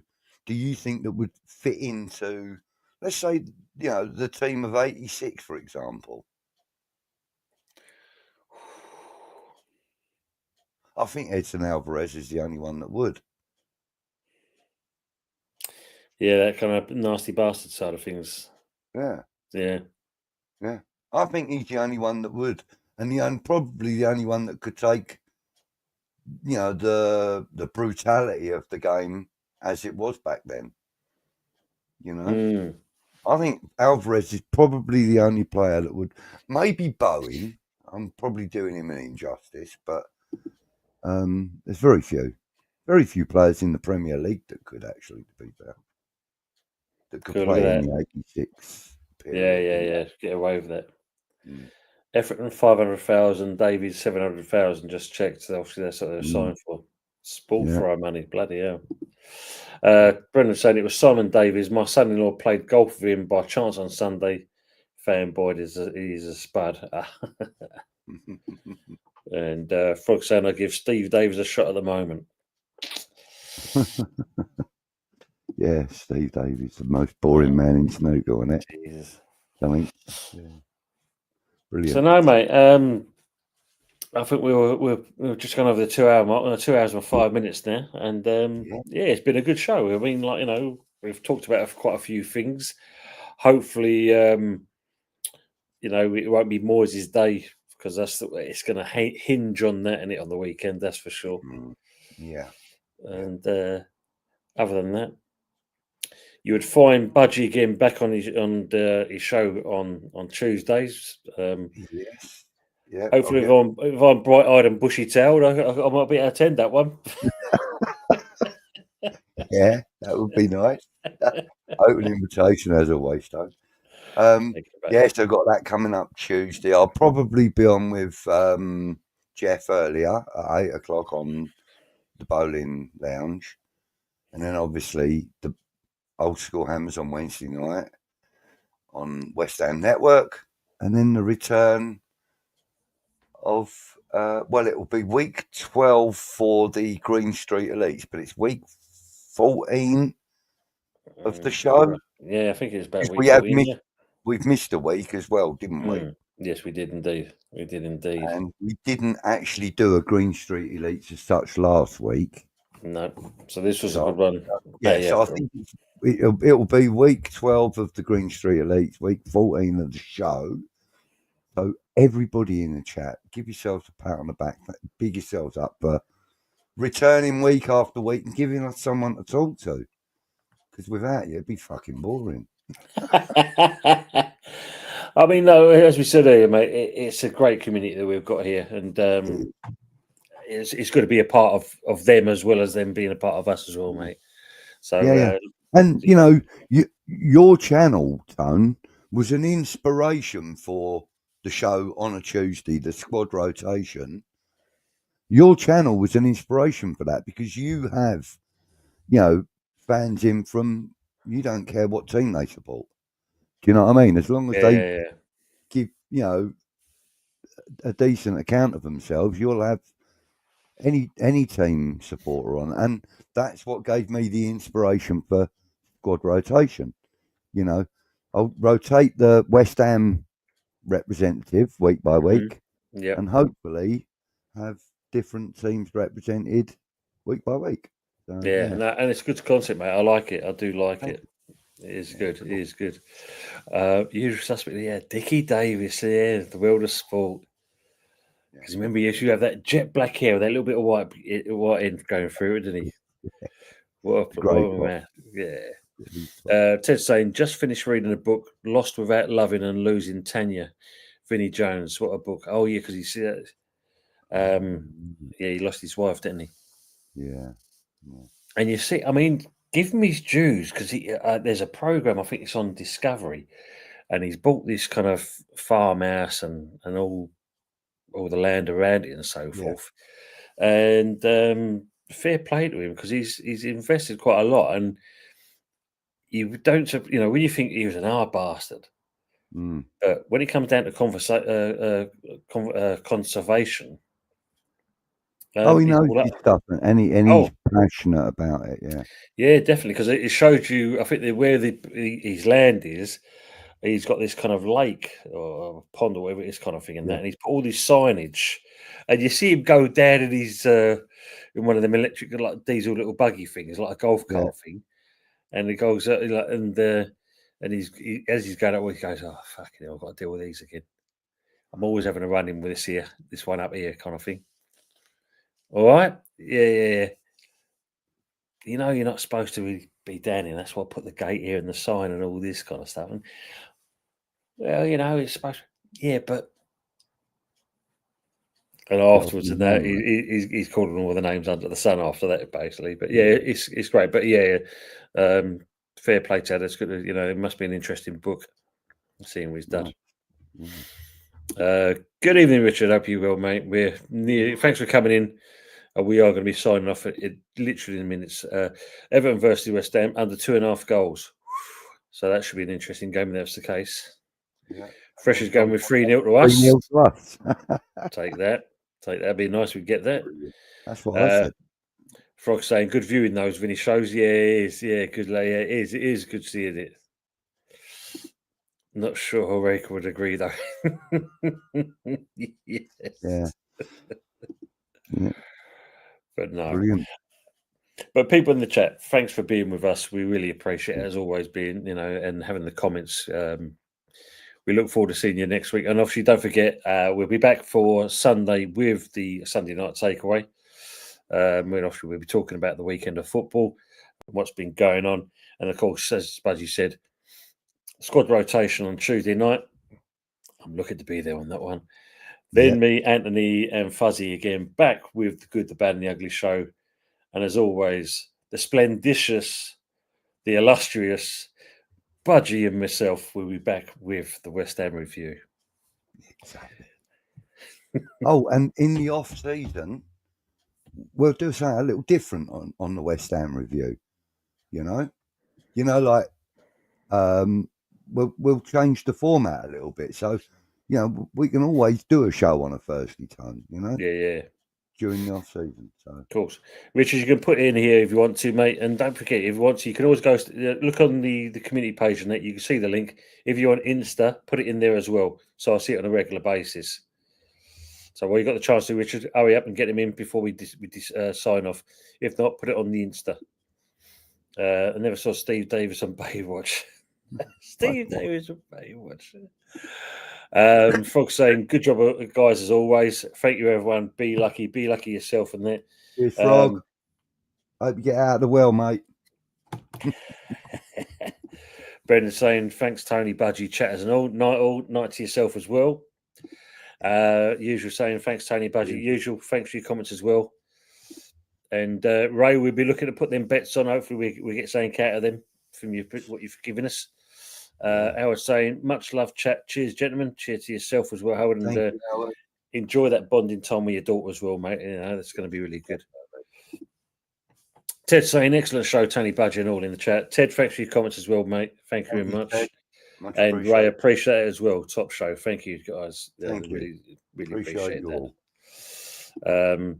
Frog saying, Budgie, we're all in the world together, mate. Yes, we are. We hopefully we can get ourselves out of it. If there's enough of us in there, whoever's the tallest, we go on their shoulders first.